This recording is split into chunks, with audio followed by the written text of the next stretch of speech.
ಯಮ್ಮಪ್ಪ ಬಸವಣ್ಣ ಯಮ್ಮವ್ವೆ ನೀಲವ್ವೆ ಯಮ್ಮಯ್ಯ ಪ್ರಭುರಾಯ ಚನ್ನಬಸವ ಇನ್ನುಳಿದ ಶರಣರ ಚರಣಕ್ಕೆ ಶರಣೆಂದು ಧನ್ಯನಾದೇನು ಗುರುವೇ ಯೋಗಿನಾಥ ಧನ್ಯನಾದೇನು ಗುರುವೇ ಯೋಗಿನಾಥ. ಮಹಾಗುರು ಬಸವ ತಂದೆಯ ಮಹಾಪಾದಗಳಲ್ಲಿ ಅನಂತ ವಂದನೆಗಳನ್ನು ಸಮರ್ಪಿಸಿ ಬಸವ ಸಮಕಾಲೀನ ಹಾಗೂ ಆ ಪರಂಪರೆಯ ಅಸಂಖ್ಯಾತ ಶರಣರನ್ನು ಭಕ್ತಿ ಗೌರವಗಳಿಂದ ನೆನೆಸುತ್ತಾ ಜಗತ್ತಿನಲ್ಲಿ ಆಗಿ ಹರಿಯುವಂಥ ಎಲ್ಲ ಮಹಾ ಯೋಗಿಗಳನ್ನು ಮಹಾತ್ಮರನ್ನ ಸ್ಮರಿಸಿಕೊಂಡು ಇವತ್ತು ದಿವಸ ಬಸವ ಸಮಿತಿ ಬೆಂಗಳೂರು ಹಾಗೂ ಕಲಬುರಗಿ ಆಶ್ರಯದಲ್ಲಿ ನಮ್ಮ ಅರವಿಂದ ಜತ್ತಿ ಶರಣರು ಬಸವ ಸಮಿತಿ ಅಧ್ಯಕ್ಷರು ತಾಯಿ ವಿಲಾಸವತಿ ಕೂಬಾ ತಾಯಿಯವರು ಸೇರಿ ಈ ನಾಡಿಗೆ ಬಸವ ಯೋಗದ ಹಿರಿಮೆ ಅವರ ಮೌಲ್ಯಗಳು ಏನು ಅನ್ನೋದನ್ನು ತಿಳಿಸ್ಬೇಕಂತ ತಿಳ್ಕೊಂಡು ನಮ್ಮಲ್ಲಿ ಅವರು ಕೇಳಿಕೊಂಡು ಈ ನಾಡಿಗೆ ಬಸವ ಶಿವಯೋಗ ಅದರ ಪರಿಚಯನ ಹೇಳಬೇಕಂತ ಹೇಳಿ ಭಾಳ ಒಳ್ಳೆಯ ಕಾರ್ಯ ಮಾಡಿದ್ದಾರೆ. ಅವರಿಗೂ ಅಭಿನಂದನೆಗಳು ಹೇಳ್ತೀನಿ. ನಮ್ಮ ತಾಯಿಯವರು ಅದಾರ, ಎಲ್ಲರೂ ಅದಾರ. ತಮ್ಮೆಲ್ಲರಿಗೂ ಶರಣ ಹೇಳ್ತಾ ಈ ಬಸವ ಶಿವಯೋಗದ ಒಂದು ಅನುಭವವನ್ನು ಆಲಿಸಲು ನಾಡಿನಾದ್ಯಂತ ಮಾಧ್ಯಮದ ಮೂಲಕ ಕೇಳತಕ್ಕಂಥ ಎಲ್ಲರಿಗೂ ಕೂಡ ನಾನು ಶರಣ ಹೇಳಿ ಕೇಳಿದರು. ನನಗೆ 12ನೇ ಶತಮಾನದ ಮಹಾಗುರು ಬಸವೇಶ್ವರರು ಕೊಟ್ಟಂಥ ಯೋಗ ಯಾವುದು, ಹೇಗೆ ಅಂತ, ಅದು ಬದುಕಿಗೆ ಎಷ್ಟು ಹತ್ತಿರ ಮತ್ತು ನಮ್ಮ ದೇಶದೊಳಗೆ ಅಂದ್ರೆ ಭಾರತ ದೇಶದೊಳಗೆ ಭಾಳಷ್ಟು ಯೋಗಗಳದಾವೆ. ಇಲ್ಲಿ ಪ್ರಚಲಿತ ಪರಂಪರೆಯಿಂದ ನಡ್ಕೊತ ಬಂದಿರುವಂಥ ಯೋಗಗಳು ಅಸಂಖ್ಯಾತ. ಕೈಲಾಸ ಶಿವನ ಒಂದು ಪರಂಪರೆಯಲ್ಲಿ ಬಂದಂಥದ್ದು ಶೈವ ಯೋಗ. ಆ ಶೈವದ ಯೋಗದ ಮೂಲ ಮೊದಲು ಶಿವನೇ. ಆ ನಂತರ ಬಂದಂಥ ಅನೇಕ ಋಷಿಮುನಿಗಳು ಕೆಲವರು ತಮ್ಮದೇ ಆದಂಥ ರೀತಿಯಲ್ಲಿ ಯೋಗವನ್ನು ಸಾಧಿಸ್ಕೊತ ಬಂದಾರೆ. ನಂತರ ಬಂದಂಥ ತಥಾಗತ ಬುದ್ಧ, ಆಮೇಲೆ ಮಹಾವೀರ, ಅನೇಕರು ಬೇರೆ ಬೇರೆ ಪರಂಪರೆಯಲ್ಲಿ ನಮ್ಮ ದೇಶದಲ್ಲಿ ಯೋಗವನ್ನು ಸಾಧಿಸಿದ್ದಾರೆ.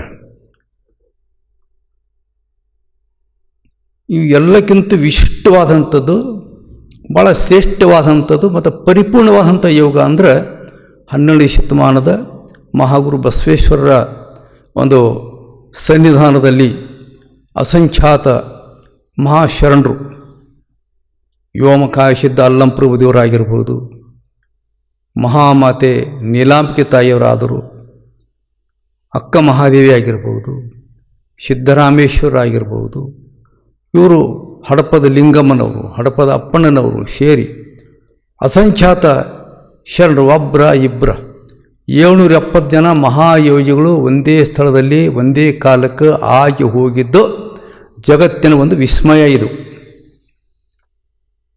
ಅಂಥ ಪರಿಪೂರ್ಣ ಯೋಗ ಅಂದರೆ ಏನು? ಬಸವಣ್ಣವರು ಕೊಟ್ಟ ಯೋಗದಿಂದ ಸಿದ್ದರಾಮೇಶ್ವರರು ತಮ್ಮದೇ ಆದಂಥ ಒಂದು ಪದ್ಯದಲ್ಲಿ ಹೇಳ್ತಾರೆ, ಬಸವನ ಯೋಗದಿಂ ಹಸನಾಯಿತಿ ಲೋಕ ಅಂತ. ಈ ಶಬ್ದ ಬಹಳ ಮಹತ್ವದ್ದು. ಈ ಸಾಮಾನ್ಯವಾಗಿ ಯೋಗ ಅಂದರೆ ಜೀವ ಶಿವ ಎರಡನ್ನು ಕೂಡೋದು ಅಂತಲೇ ಭಾಳ ಪ್ರಚಲಿತವಾಗಿ ಇದೆ. ಇದು ಸರಿಯೇ. ಆದರೆ ಬಸವಾದಿ ಶರಣರು ಕೊಟ್ಟಂಥ ಯೋಗ ಏನಿದೆ, ಬರೀ ಜೀವ ಶಿವ ಸಾಮರ್ಥ್ಯ ಆದರೂ ಅಷ್ಟೇ ಅಲ್ಲ, ಕಾಯ ಸಹಿತ, ಈ ಕಾಯ ಅನುಭವಿಸುವಂಥ ಈ ಸೃಷ್ಟಿ ಸಹಿತ ಎಲ್ಲವೂ ಶಿವಮಯ ಆಗಬೇಕು, ಲಿಂಗಮಯ ಆಗಬೇಕು. ಮಾನವನ ಬದುಕು ಪರಿಪೂರ್ಣವಾದಂಥ ಲಿಂಗಮಯ ಆಗಿ ನಿಂತಿದ್ದಕ್ಕೇ ಪರಿಪೂರ್ಣ ಶಿವಯೋಗ ಅಂತ ಕರೀತಾರೆ. ಅದಾ ಬಸವಯೋಗ. ಇದು ಬೇರೆ ನಮಗೆ ಎಲ್ಲಿ ಸಿಗಲ್ಲ. ಬಸವಯೋಗದಿಂ ಹಸನಾಯಿತಿ ಲೋಕ. ಲೋಕ ಅಂತರೋ ಈಗ ಜೀವ ಶಿವ ಎರಡು ಸಾಮರಸ್ಯ. ಯೋಗ ಅಂದರೆ ಎರಡು ಕೂಡೋದಪ್ಪ, ಎರಡು ವಸ್ತು ಕೂಡೋದು. ಯಾಕೆ ಕೂಡಬೇಕು ಅಂತಂದರೆ ಯೋಗದ ವಿರುದ್ಧ ಶಬ್ದ ವಿಯೋಗ, ಬಿಡಿಯಾಗಿರೋದು, ದೂರ ಆಗಿರೋದು. ಆ ದೂರ ಆಗಿರ್ತಕ್ಕಂಥದ್ದು ಕೂಡೋದಕ್ಕೆ ಯೋಗ ಅಂತಾರೆ. ಅದೇ ರೀತಿಯಾಗಿ ಈ ಶಿವತತ್ವದಿಂದ ಈ ಜೀವ ಅನ್ನುವಂಥ ತತ್ವ ಅಗಲಿರೋದ್ರಿಂದ ಇಲ್ಲಿ ಭೌತಿಕ ಮಾನವಾಗಿದ್ದಾನೆ. ಭೌತಿಕ ಮಾನವಾಗಿ ಜೀವ ಅನ್ನಿಸ್ಕೊಳ್ತಾನೆ. ಈ ವಿಯೋಗದಿಂದ ಜೀವ ಒಂದು ಶಿವ ಒಂದು ಎರಡು ಬೇರೆ ಬೇರೆ ಆಗಿರೋದ್ರಿಂದ ಇದಕ್ಕೆ ವಿಯೋಗ ಅಂತ ಕರೀತಾರೆ. ವಿಯೋಗದಿಂದ ದುಃಖ, ವಿಯೋಗದಿಂದ ಅಶಾಂತಿ, ವಿಯೋಗದಿಂದ ಅತೃಪ್ತಿ, ಇವು ಪ್ರತಿಯೊಬ್ಬ ಮಾನವನು ಅನುಭವಿಸ್ತಕ್ಕಂಥದ್ದು ನಾವು ನೋಡ್ತೀವಿ ಜೀವನದೊಳಗೆ. ಯೋಗ ಏನು ಕಲಿಸ್ತದೆ ಅಂದರೆ ಆ ಶಿವತತ್ವ ಜೀವತತ್ವ ಎರಡನ್ನು ಕೂಡೋದು ಕಲಿಸ್ತದೆ. ಅದಕ್ಕಾಗಿ ಅವರು ತನ್ನ ಸಮಾಧಿಯಲ್ಲಿ ಆ ಶಿವತತ್ವದನ್ನೇ ಜೀವವನ್ನು ಪ್ರಾಣವನ್ನು ಬೆರೆಸಿ ಮನಸ್ಸು ಅದರಲ್ಲಿ ಲೀನಗೊಳಿಸಿ ಪರಮಸುಖ ಪಡೀತಕ್ಕಂಥ ಒಂದು ಪದ್ಧತಿ ನಮ್ಮ ದೇಶದಲ್ಲಿ ಇದೆ. ಪತಂಜಲಿ ಯೋಗದ ಪ್ರಕಾರ ಯೋಗ ಚಿತ್ತ ವೃತ್ತಿ ನಿರೋಧ ಅಂತ ಅವರು ಹೇಳ್ತಾರೆ. ಯೋಗವೆಂದರೆ ಚಿತ್ತದ ವೃತ್ತಿಗಳನ್ನು ನಿಲ್ಲಿಸುವುದು ಅಂತ. ಬುದ್ಧನಲ್ಲಿ ಹಂಗೆ ಬರ್ತದಲ್ಲ, ಬುದ್ಧನಿಂದೇ ಬಹುಶಃ ಈ ಪತಂಜಲಿ ಯೋಗ ಅದ್ರ ಮೇಲೆ ಪ್ರಭಾವ ಆಗಿದೆ. ಪಾತಂಜಲಿ ಯೋಗ ಪರ್ ಬೌದ್ಧ ಧರ್ಮ ಕ ಪ್ರಭಾವ ಅಂಥೇಳಿ ಒಂದು ಗ್ರಂಥನೇ ಇದೆ. ಅದು ಈ ರೀತಿಯಾಗಿ ಚಿತ್ತವನ್ನು ನಿರೋಧ ಮಾಡೋದು. ಚಿತ್ತದ ವೃತ್ತಿಗಳೇನಿರ್ತಾವೆ, ಆಲೋಚನೆಗಳು, ನಮ್ಮ ಚಿತ್ತ ಅನೇಕ ವಿಚಾರಗಳು ನಮ್ಮ ವ್ಯವಹಾರಕ್ಕೆ ಸಂಬಂಧಪಟ್ಟಿದ್ದು, ನಮ್ಮ ವೈಯಕ್ತಿಕ ಜೀವನಕ್ಕೆ ಸಂಬಂಧಪಟ್ಟಿದ್ದು, ಅಥವಾ ಹೊರಗಿನ ಯಾವುದೇ ಒಂದು ಚಟುವಟಿಕೆಗೆ ಸಂಬಂಧಪಟ್ಟಿದ್ದು ಆಲೋಚನೆ ಮಾಡ್ತಾ ಮಾಡ್ತಾ ಮಾಡ್ತಾ ಇರ್ತದೆ. ಇದಕ್ಕೆ ವೃತ್ತಿಗಳು ಅಂತ ಕರೀತಾರೆ, ಚಿತ್ತವೃತ್ತಿಗಳು. ಈ ಚಿತ್ತವೃತ್ತಿಗಳು ಇರೋದರಿಂದ ಆ ಮನಸ್ಸು ಏಕಾಗ್ರ ಆಗಲ್ಲ. ಆದ್ದರಿಂದ ಅಲ್ಲಿ ಸುಖ ಶಾಂತಿ ಸಿಗಲ್ಲ. ಅದಕ್ಕೆ ಅವನು ಪತಂಜಲಿ ಪ್ರಕಾರ ಯೋಗ ಚಿತ್ತವೃತ್ತಿ ನಿರೋಧ, ಚಿತ್ತದ ವೃತ್ತಿಗಳನ್ನು ನಿರೋಧಿಸುವುದರಿಂದ ಯೋಗ ಸಾಧಿಸ್ತದೆ ಅಂತ ಹೇಳ್ತಾರೆ. ಇದು ಒಂದು ಅರ್ಥದಲ್ಲಿ ಸರಿಯೇ. ಅಂದರೆ ವ್ಯಕ್ತಿಗತವಾದಂಥ ಯೋಗಕ್ಕೆ ಇದು ಸರಿ. ಅಂದರೆ ಬಸವಾದಿ ಶರಣರು ಬರೀ ವ್ಯಕ್ತಿಗತ ಶಿವಕಷ್ಟೇ ಅಲ್ಲ, ಜೀವ ಅಷ್ಟೇ ಶಿವನ ಜೊತೆ ಬೆರಿಬಾರ್ದು, ಶಿವತತ್ವದಿಂದ ಬೆರಿಬಾರ್ದು. ಈ ಅಂಗ ಕೂಡ ಲಿಂಗದಲ್ಲಿ ಒಂದಾಗಬೇಕು ಅಂತಾರೆ. ಮಾನವನ ಅಂಗ ಕೂಡ ಲಿಂಗದಲ್ಲಿ ಬೆರಿಬೇಕು, ಸರ್ವಾಂಗ ಬೆರಿಬೇಕು. ಅಂಗ ಅಷ್ಟೇ ಬೆರೆದಿರಲ್ಲ, ಅಂಗದಿಂದ ಮಾಡುವಂಥ ಪ್ರತಿಯೊಂದು ಕ್ರಿಯೆಗಳೆಲ್ಲವೂ ಕೂಡ ಅವು ಕಾಯಕ ಆಗಿರ್ಬೋದು, ಅಥವಾ ಮಾತಾಡೋದಾಗಿರ್ಬೋದು, ಅಥವಾ ನೋಡೋದಾಗಿರ್ಬೋದು, ನಡೆಯುವುದಾಗಬಹುದು, ಯಾವುದೇ ಚಟುವಟಿಕೆ ಕೂಡ ಅವೆಲ್ಲವೂ ಯೋಗನೇ ಆಗಬೇಕು. ಲಿಂಗ ತತ್ವದಿಂದ ಕೂಡಿದ್ದಾಗಿರಬೇಕು, ಶಿವತತ್ವದಿಂದ ಬೆರ್ತಿದ್ದಾಗಿರಬೇಕು. ಇದು ಬಹಳ ಮಹತ್ವದ್ರಿ. ನನಗೆ ಬಹುತೇಕ ಭಾರತ ದೇಶದಲ್ಲಿ ಲಭ್ಯ ಇರುವಂಥ ಎಲ್ಲ ಅನೇಕ ಗ್ರಂಥಗಳು ನಾನು ಪರಿಶೀಲಿಸಿದ್ದೀನಿ. ನಮ್ಮ ಹತ್ತಿರ ಎಲ್ಲ ಅದಾವೆ ನಮ್ಮ ಗ್ರಂಥಾಲಯದೊಳಗೆ. ಅದು ಈ ವಿಷಯ ಎಲ್ಲಿ ಇಲ್ಲ. ಯಾವುದು ಪರಿಪೂರ್ಣವಾದಂಥ ಒಂದು ಯೋಗ ಅಂದರೆ ಭೌತಿಕ ಜಗತ್ತು, ಮಾನವನ ಅಂಗ ಮತ್ತು ಭೌತಿಕ ಜಗತ್ತು ಮತ್ತು ಇಂದ್ರಿಯಾದಿಗಳ ಮೂಲಕ ಅನುಭವಿಸ್ತಕ್ಕಂಥ ವಸ್ತುಗಳೆಲ್ಲವೂ ಲಿಂಗಮಯ ಆಗಬೇಕು ಅನ್ನುವಂಥ ವಿಚಾರ ನಿಮ್ಗೆ ಬೇರೆ ಕಡೆ ಸಿಗಲ್ಲ. ಅದು ಕೇವಲ 12ನೇ ಶತಮಾನದ ಬಸವಣ್ಣವರಿಂದ ಮಾತ್ರ ಸಿಗುತ್ತದೆ. ಅದಕ್ಕೆ ಬಸವ ಯೋಗದಿಂ ಹಸನಾಯಿತು ಲೋಕ, ಇದೇ ಟೈಟಲ್ ಇಟ್ಕೋಬೇಕಂತ ನಾವು ನಿರ್ಧಾರ ಮಾಡ್ಕೊಂಡಿವಿ ಇವತ್ತಿನ ಈ ವಿಷಯದೊಳಗೆ. ಲೋಕ ಹೆಂಗೆ ಹಸನ ಆಗ್ತಪ್ಪ? ಮನುಷ್ಯ ಜೀವನದೊಳಗೆ ಭೌತಿಕವಾದ ವಸ್ತುವಿನ ಮೂಲಕ ಬೆನ್ನತ್ತಿ ಅಶಾಂತಿ ಅಲೆಯಲ್ಲಿ ತೇಲಾಡ್ತದಾನ. ಶಾಂತಿ ಇಲ್ಲ, ತೃಪ್ತಿ ಇಲ್ಲ. ಯಾಕೆ? ನಮ್ಮಲ್ಲಿ ನಾವು ಅನುಭವಿಸ್ತಕ್ಕಂಥ ಹೊರಗಿನ ಸುಖಗಳಿರೋದವ ಅವೆಲ್ಲವೂ ಇಂದ್ರಿಯಗಳ ಮೂಲಕ ಸಿಗುವಂಥ ಸುಖಗಳು. ನಮ್ಮ ಇಂದ್ರಿಯಗಳು ಉದಾಹರಣೆ ನಮ್ಮ ನಾಲಿಗೆ, ನಮ್ಮ ರಸನೆ, ನಮ್ಮ ನಾಲಿಗೆ ನಮ್ಮ ಬಾಯಿ ಒಳಗೆ ಇದೆ, ಆದರೂ ರುಚಿ ಇಲ್ಲ. ಆದರೆ ಹೊರಗಿನ ಒಂದು ವಸ್ತು ಯಾವುದೇ ಸ್ವೀಟು ಮತ್ತೇನು ಪದಾರ್ಥ ಅವು ಎರಡು ಕೂಡುದು ಅಂದರೆ ಒಂದು ಥರ ಆನಂದ ಸಿಗ್ತವೆ. ಎರಡು ವಸ್ತುವಿನ ಕೂಡಿಕೆಯಿಂದ ನಮ್ಮ ಇಂದ್ರಿಯಗಳಿಗೆ ಸಂಬಂಧಪಟ್ಟಂಥ ಪದಾರ್ಥಗಳ ಮೂಲಕ ಸಿಗ್ತದೆ. ಕಣ್ಣಿದೆ, ನಮ್ಮ ಕಣ್ಣು. ಬರೀ ಕಣ್ಣು ತಂತ ಆನಂದ ಪಡಲ್ಲ. ಕಣ್ಣಿಗೆ ನೋಡುವಂಥ ಒಂದು ವಸ್ತು ಬೇಕು. ಆ ವಸ್ತು ಸುಂದರವಾದಂಥ ಹೂ ತೋಟನೋ, ಸುಂದರವಾದಂಥ ಚಿತ್ರನೋ, ಮತ್ಯಾವುದೋ ಅತೀ ಸುಂದರವಾದಂಥ ಒಂದು ವಸ್ತು ಈ ಕಣ್ಣು ನೋಡಿದಾಗ ಒಂಥರ ಸುಖ ಹುಟ್ಟುತ್ತವೆ. ಒಂದು ಸಂಗೀತ ಕೇಳೋದಪ್ಪ, ಇನ್ಯಾವುದೋ ಕೇಳೋದು, ಕಿವಿ, ಆ ಸಂಗೀತ ಮತ್ತು ಕಿವಿ ಎರಡು ಸೇರಿದಾಗ ಒಂದು ಆನಂದ ಹುಟ್ಟುತ್ತವೆ. ಹೀಗೆ ಪಂಚೇಂದ್ರಗಳಿಂದ ನಾವು ವಿವಿಧ ಪಂಚೇಂದ್ರಗಳಿಂದ ನಾವು ಸುಖ ಅನುಭವಿಸ್ತಕ್ಕಂಥವೆಲ್ಲ ಹೊರಗಿನ ವಸ್ತುವಿನ ಮೂಲಕ ಸಿಗುವಂಥ ಸುಖ ಇವು. ಆದರೆ ನೀವು ನಶ್ವರ. ಯಾಕೆ? ನಮ್ಮ ಸ್ವೀಟ್ ಇಲ್ಲ ಅಂದರೆ ನಮಗೆ ರುಚಿ ಇಲ್ಲ, ಆನಂದ ಇಲ್ಲ. ಅಥವಾ ನಾವು ನೋಡೋ ರೂಪ ಇಲ್ಲ ಅಂತಂದರೆ ನಮ್ಗೆ ಕಣ್ಣಿಗೆ ಆನಂದ ಇಲ್ಲ. ಅಥವಾ ರೂಪ ಇತ್ತು ಕಣ್ಣಿಲ್ಲ ಅಂದರೂ ಆನಂದ ಇಲ್ಲ. ಇವೆರಡು ಕೂಡೋದನ್ನು ಹುಟ್ಟತಕ್ಕಂಥದ್ದು. ಇದಕ್ಕೆ ಸಂಸಾರ ಸುಖ, ಪ್ರಾಪಂಚಿಕ ಸುಖ ಅಂತ ಕರೀತಾರೆ. ಇದೇ ಸುಖ ಸತ್ಯ ಸುಖ ಅಂತ ನಮ್ಮ ಈ ಲೋಕ ಅದರೇ ಮುಳುಗಿ ನಡೆದದು. ಅದಕ್ಕೆ 12 ಶತಮಾನದ ಶರಣರು ಈ ಬದುಕಿಗೆ ಒಂದು ನಿತ್ಯ ಸುಖ ಅನ್ನೋದು ಕೊಡಬೇಕು. ಇವು ನಶ್ವರ. ಯಾಕಂದರೆ ಇಂದ್ರಿಯಗಳು ಇಲ್ಲ ಅಂದ್ರೆ ಆ ಸುಖ ಇಲ್ಲ. ಈಗ ಶಾಶ್ವತ ಸುಖ ಸಿಗಬೇಕಾದ್ರೆ ಏನು ಮಾಡಬೇಕು? ಇವರೊಂದು ಹೊಸ ತತ್ವಜ್ಞಾನ ಅಂದರೆ ವಾಸ್ತವ ತತ್ವಜ್ಞಾನ. ಹೊಸದಂದ್ರೆ ಹೊಸದಲ್ಲ, ವಾಸ್ತವ ತತ್ವಜ್ಞಾನ. ಯಾರ್ಯಾರು ಕಂಡು ಹಿಡಿಯದಂಥ ಒಂದು ಹೊಸ ತತ್ವಜ್ಞಾನವನ್ನು ನಮ್ಮ ಮಹಾಗುರು ಬಸವೇಶ್ವರರು ಕಂಡು ಹಿಡಿದ್ರು. ಏನದು ಅಂದರೆ, ಬಹುತೇಕ ಮನುಷ್ಯನ ಜೀವನ ವ್ಯರ್ಥ, ಇದು ಹೇಯ ಅಂತ ಭಾಳ ಜನ ತಿಳ್ಕೊಂಡಾರ. ಜೀವನ ಹೇಯ, ಇದು ನಶ್ವರ, ಈ ಸಂಸಾರ ಸುಳ್ಳು, ಇಂದ್ರಿಯಗಳು ಸುಳ್ಳು, ದೇಹನೇ ಸುಳ್ಳು, ಇದು ವೇಸ್ಟು ಅನ್ನೋ ಮತ್ತೆ ಚರ್ಚೆ ಮಾಡ್ತಾರೆ ಜನ, ಆಲೋಚನೆ ಮಾಡ್ತಾರೆ. ಅದು ನಮ್ಮ 12 ಶತಮಾನದ ಶರಣರು ಈ ದೇಹ ಬಂದಿದ್ದು ಒಂದು ಉದಾತ್ತವಾದ ಉದ್ದೇಶಕ್ಕೋಸ್ಕರವಾಗಿ.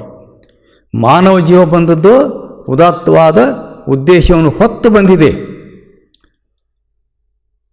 ಯಾಕೆ? ದೇವರು ಬೇರೆ, ತಾನು ಬೇರೆ ಅಲ್ಲ. ಇಲ್ಲಿ ಒಂದೇ ವಸ್ತು ಎರಡಾಗಿದೆ. ಅಖಂಡವಾದಂಥ ಒಂದು ಪರಾತ್ಪರ ಪರವಸ್ತು ಏನಿದೆ, ಇಲ್ಲಿ ಮಹಾಗುರು ಬಸವೇಶ್ವರರು ಹೇಳ್ತಾರೆ, ಏನೆಂಬೆ ಒಂದು ಎರಡಾದುದ. ಒಂದೇ ಜೀವತತ್ವ, ಶಿವತತ್ವ. ಒಂದು ಜೀವ, ಇನ್ನೊಂದು ಶಿವ ಅಂತ ಎರಡಾಗಿದೆ.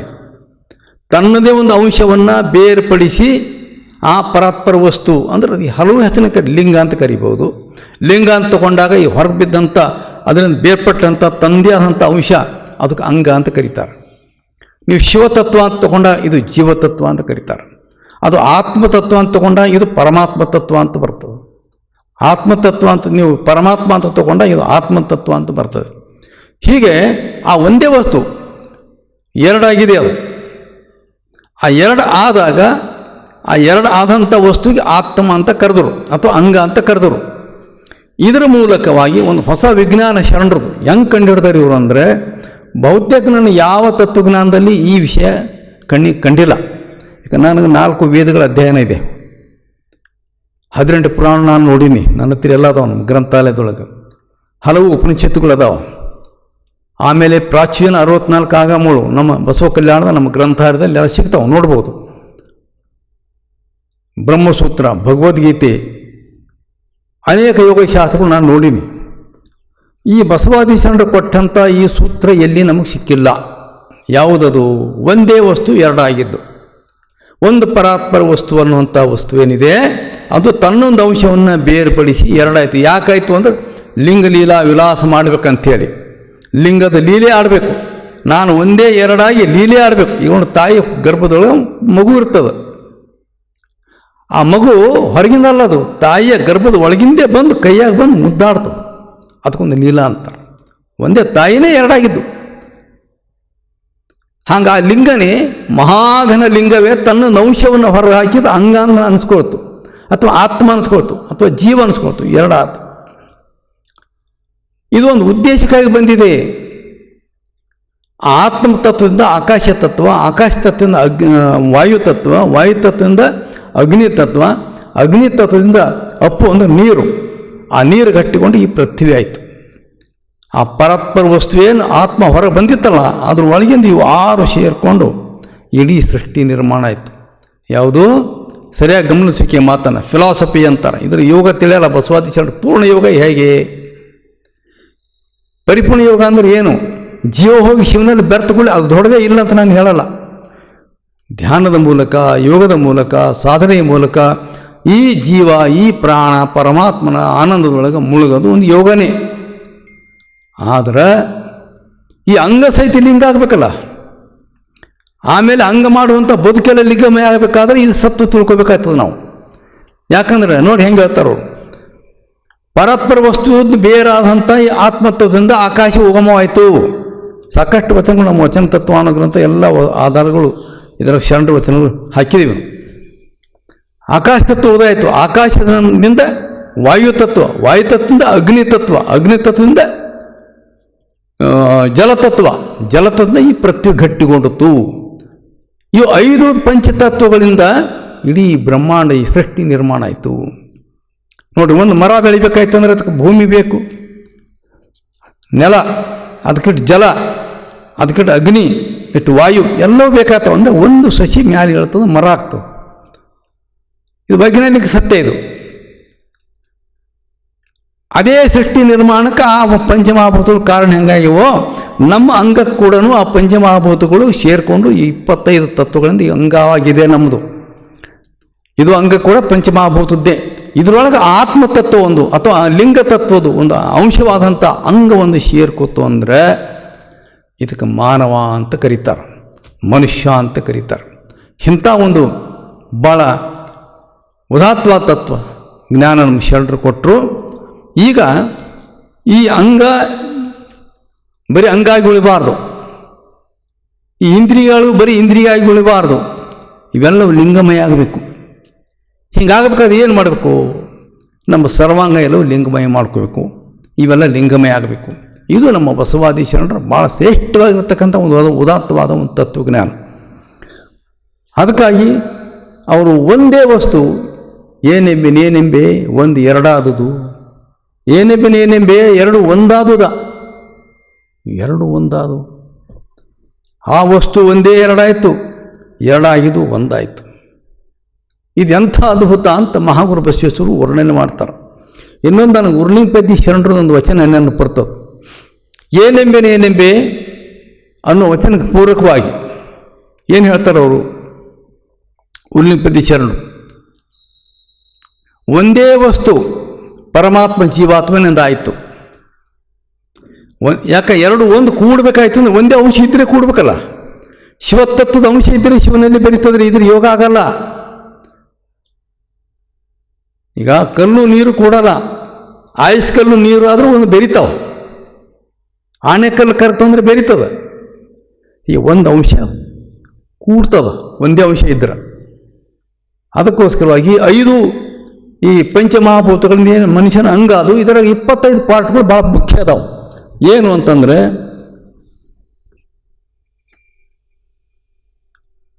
ಐದು ಕರ್ಮೇಂದ್ರಿಯಗಳು, 5 ಜ್ಞಾನೇಂದ್ರಿಯಗಳು. ಈ 5 ಕರ್ಮೇಂದ್ರಿಯ ಜ್ಞಾನೇಂದ್ರಿಯಗಳಿಂದ ನಾವು ಅನುಭವಿಸ್ತಕ್ಕಂಥ ಪಂಚ ತನ್ಮಾತ್ರೆಗಳು. ತನ್ಮಾತ್ರೆ ಪದಾರ್ಥ, ಕಿವಿಂದ ಕೇಳುವ ಶಬ್ದ, ಸ್ಪರ್ಶದ ಚರ್ಮದಿಂದ ಅನುಭವಿಸುವಂಥ ಸ್ಪರ್ಶ, ಕಣ್ಣಿಂದ ನೋಡುವಂಥ ರೂಪ, ನಮ್ಮ ರಸನೆಯಿಂದ ಅಂದರೆ ನಾಲಿಗೆಯಿಂದ ನೋಡುವಂಥ ರುಚಿ, ಮೂಗಿನಿಂದ ಅನುಭವಿಸ್ತಕ್ಕಂಥ ಗಂಧ. ಇವು 5 ಪಂಚ ಪದಾರ್ಥಗಳು. ಇವು ನಾವು ಅನುಭವಿಸ್ತೇವೆ, ದಿನ ಅನುಭವಿಸ್ತೀವಿ ನಾವು. ಪಂಚ ಕರ್ಮೇಂದ್ರಿಯಗಳು ಇವಕ್ಕೆ ಜ್ಞಾನ ಇಲ್ಲ. ಯಾವ ಪಂಚ ಎಲ್ಲ ಗೊತ್ತದ, ತಮಗೆಲ್ಲ ಗೊತ್ತದ ಅಂತ ತಿಳ್ಕೊತಿಲ್ಲ ನಾನು. ವಾಕ್ ಶಕ್ತಿ ಒಂದು, ಪಾದ ಒಂದು, ಆಮೇಲೆ ಇದು ಗುದಗುಹ್ಯಗಳು, ವಾಕ್, ಪಾಣಿ, ಪಾದ, ಗುದ, ಗುಹ್ಯಗಳು. ಇವು 5 ಕರ್ಮೇಂದ್ರಿಯಗಳು. ಇವು 5 ಜ್ಞಾನೇಂದ್ರಿಯಗಳು. ಈ ಜ್ಞಾನೇಂದ್ರಿಯಗಳು 5 ಪಂಚ ತನ್ಮಾತ್ರೆಗಳು. ಇವು 15 ಆದವು ಈಗ. ಆಮೇಲೆ ಪಂಚ ಪ್ರಾಣಗಳು, ಪ್ರಾಣ, ಅಪಾನ, ವ್ಯಾನ, ಉದಾನ, ಸಮಾನ ಅಂತ ನಮ್ಮಲ್ಲಿ 5 ಪಂಚ ಪ್ರಾಣಗಳು ಅದಾವೆ. ಇಷ್ಟು ಪಂಚ ಪ್ರಾಣಗಳು. 5 ಪಂಚ ಅಂತಃಕರಣಗಳು. ಯಾವುದು? ಚಿತ್ತ, ಬುದ್ಧಿ, ಅಹಂಕಾರ, ಮನ ಮತ್ತು ಜ್ಞಾನ. ಇವು 5. ಎಷ್ಟಾದವು ಈಗ? 25 ತತ್ವಗಳು ಆದವು.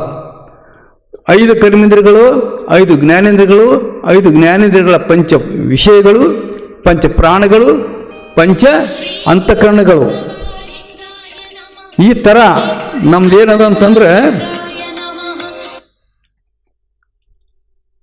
25 ತತ್ವಗಳಿಂದ ಕೂಡಿದ ಬಾಡಿ ಇದು. ಇದರೊಳಗೆ ಇವು ಅಂಗತತ್ವಗಳು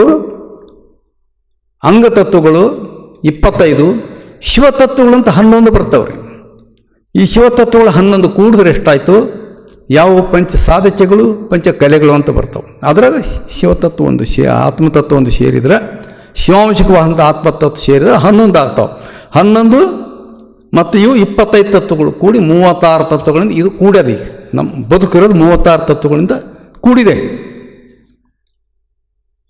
ಶಿವತತ್ವ ಬಿಟ್ಟು ಪರವಸ್ತುವಿನ ತತ್ವವನ್ನು ಬಿಟ್ಟರೆ 25 ತತ್ವಗಳಿಂದ ಕುಂತಂಥ ಈ ಸ್ಥೂಲಾಂಗ ಏನಿದೆ ಇವು ಲಿಂಗ ಆಗಬೇಕು. ಈಗ ನಾವು ಬದುಕಂತ ಮನುಷ್ಯಾಗಿ ಬದುಕ್ತಾ ಇದ್ದೀವಿ. ನಾವು ಅಂಗಜೀವಿ ಆಗಿದ್ದೀವಿ, ಮನುಷ್ಯ ಜೀವಿಯಾಗಿ ಭೋಗಜೀವಿ ಆಗಿದ್ದೀವಿ.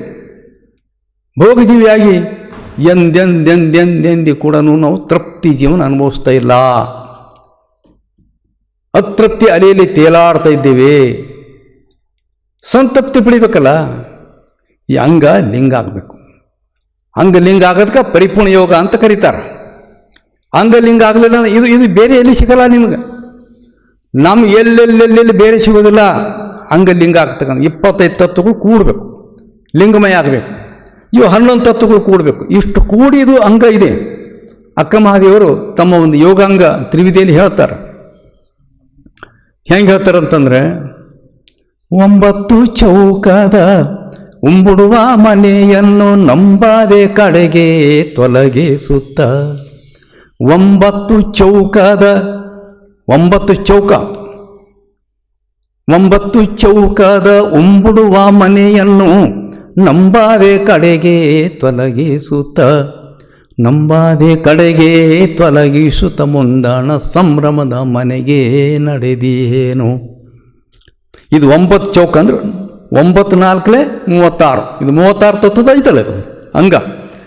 ಇವು ಹೇಳ್ತಾರೆ 9 ಚೌಕ ಅಂತ ತಗೊಂಡ್ರೆ ಬೆಳಗಿನ ಶಬ್ದ. ಇದರ 9 ಚೌಕದ ಉಂಬುಡುವ ಮನೆಯನ್ನು ನಂಬದೆ, ಇದು ಶಾಶ್ವತ ಅಂತ ನಾನು ನಂಬಿಲ್ಲ. ಅಕ್ಕ ಹೇಳ್ತಾರೆ, ನಂಬದೆ ಕಡೆಗೆ ತೊಲಗಿಸಿ ಇದನ್ನು ಕಡೆಗಣಿಸಿ ಮುಂದೆ ಸಂಭ್ರಮದ ಮನೆಗೆ ನಡೆದೆನು. ಶಿವಯೋಗ ಶಿವ ಸಾಮರಸ್ಯದ ಸಂಭ್ರಮದ ಮನೆಗೆ ನಾನು ಪ್ರಯಾಣ ಮಾಡ್ತಾ ಇದ್ದೀನಿ.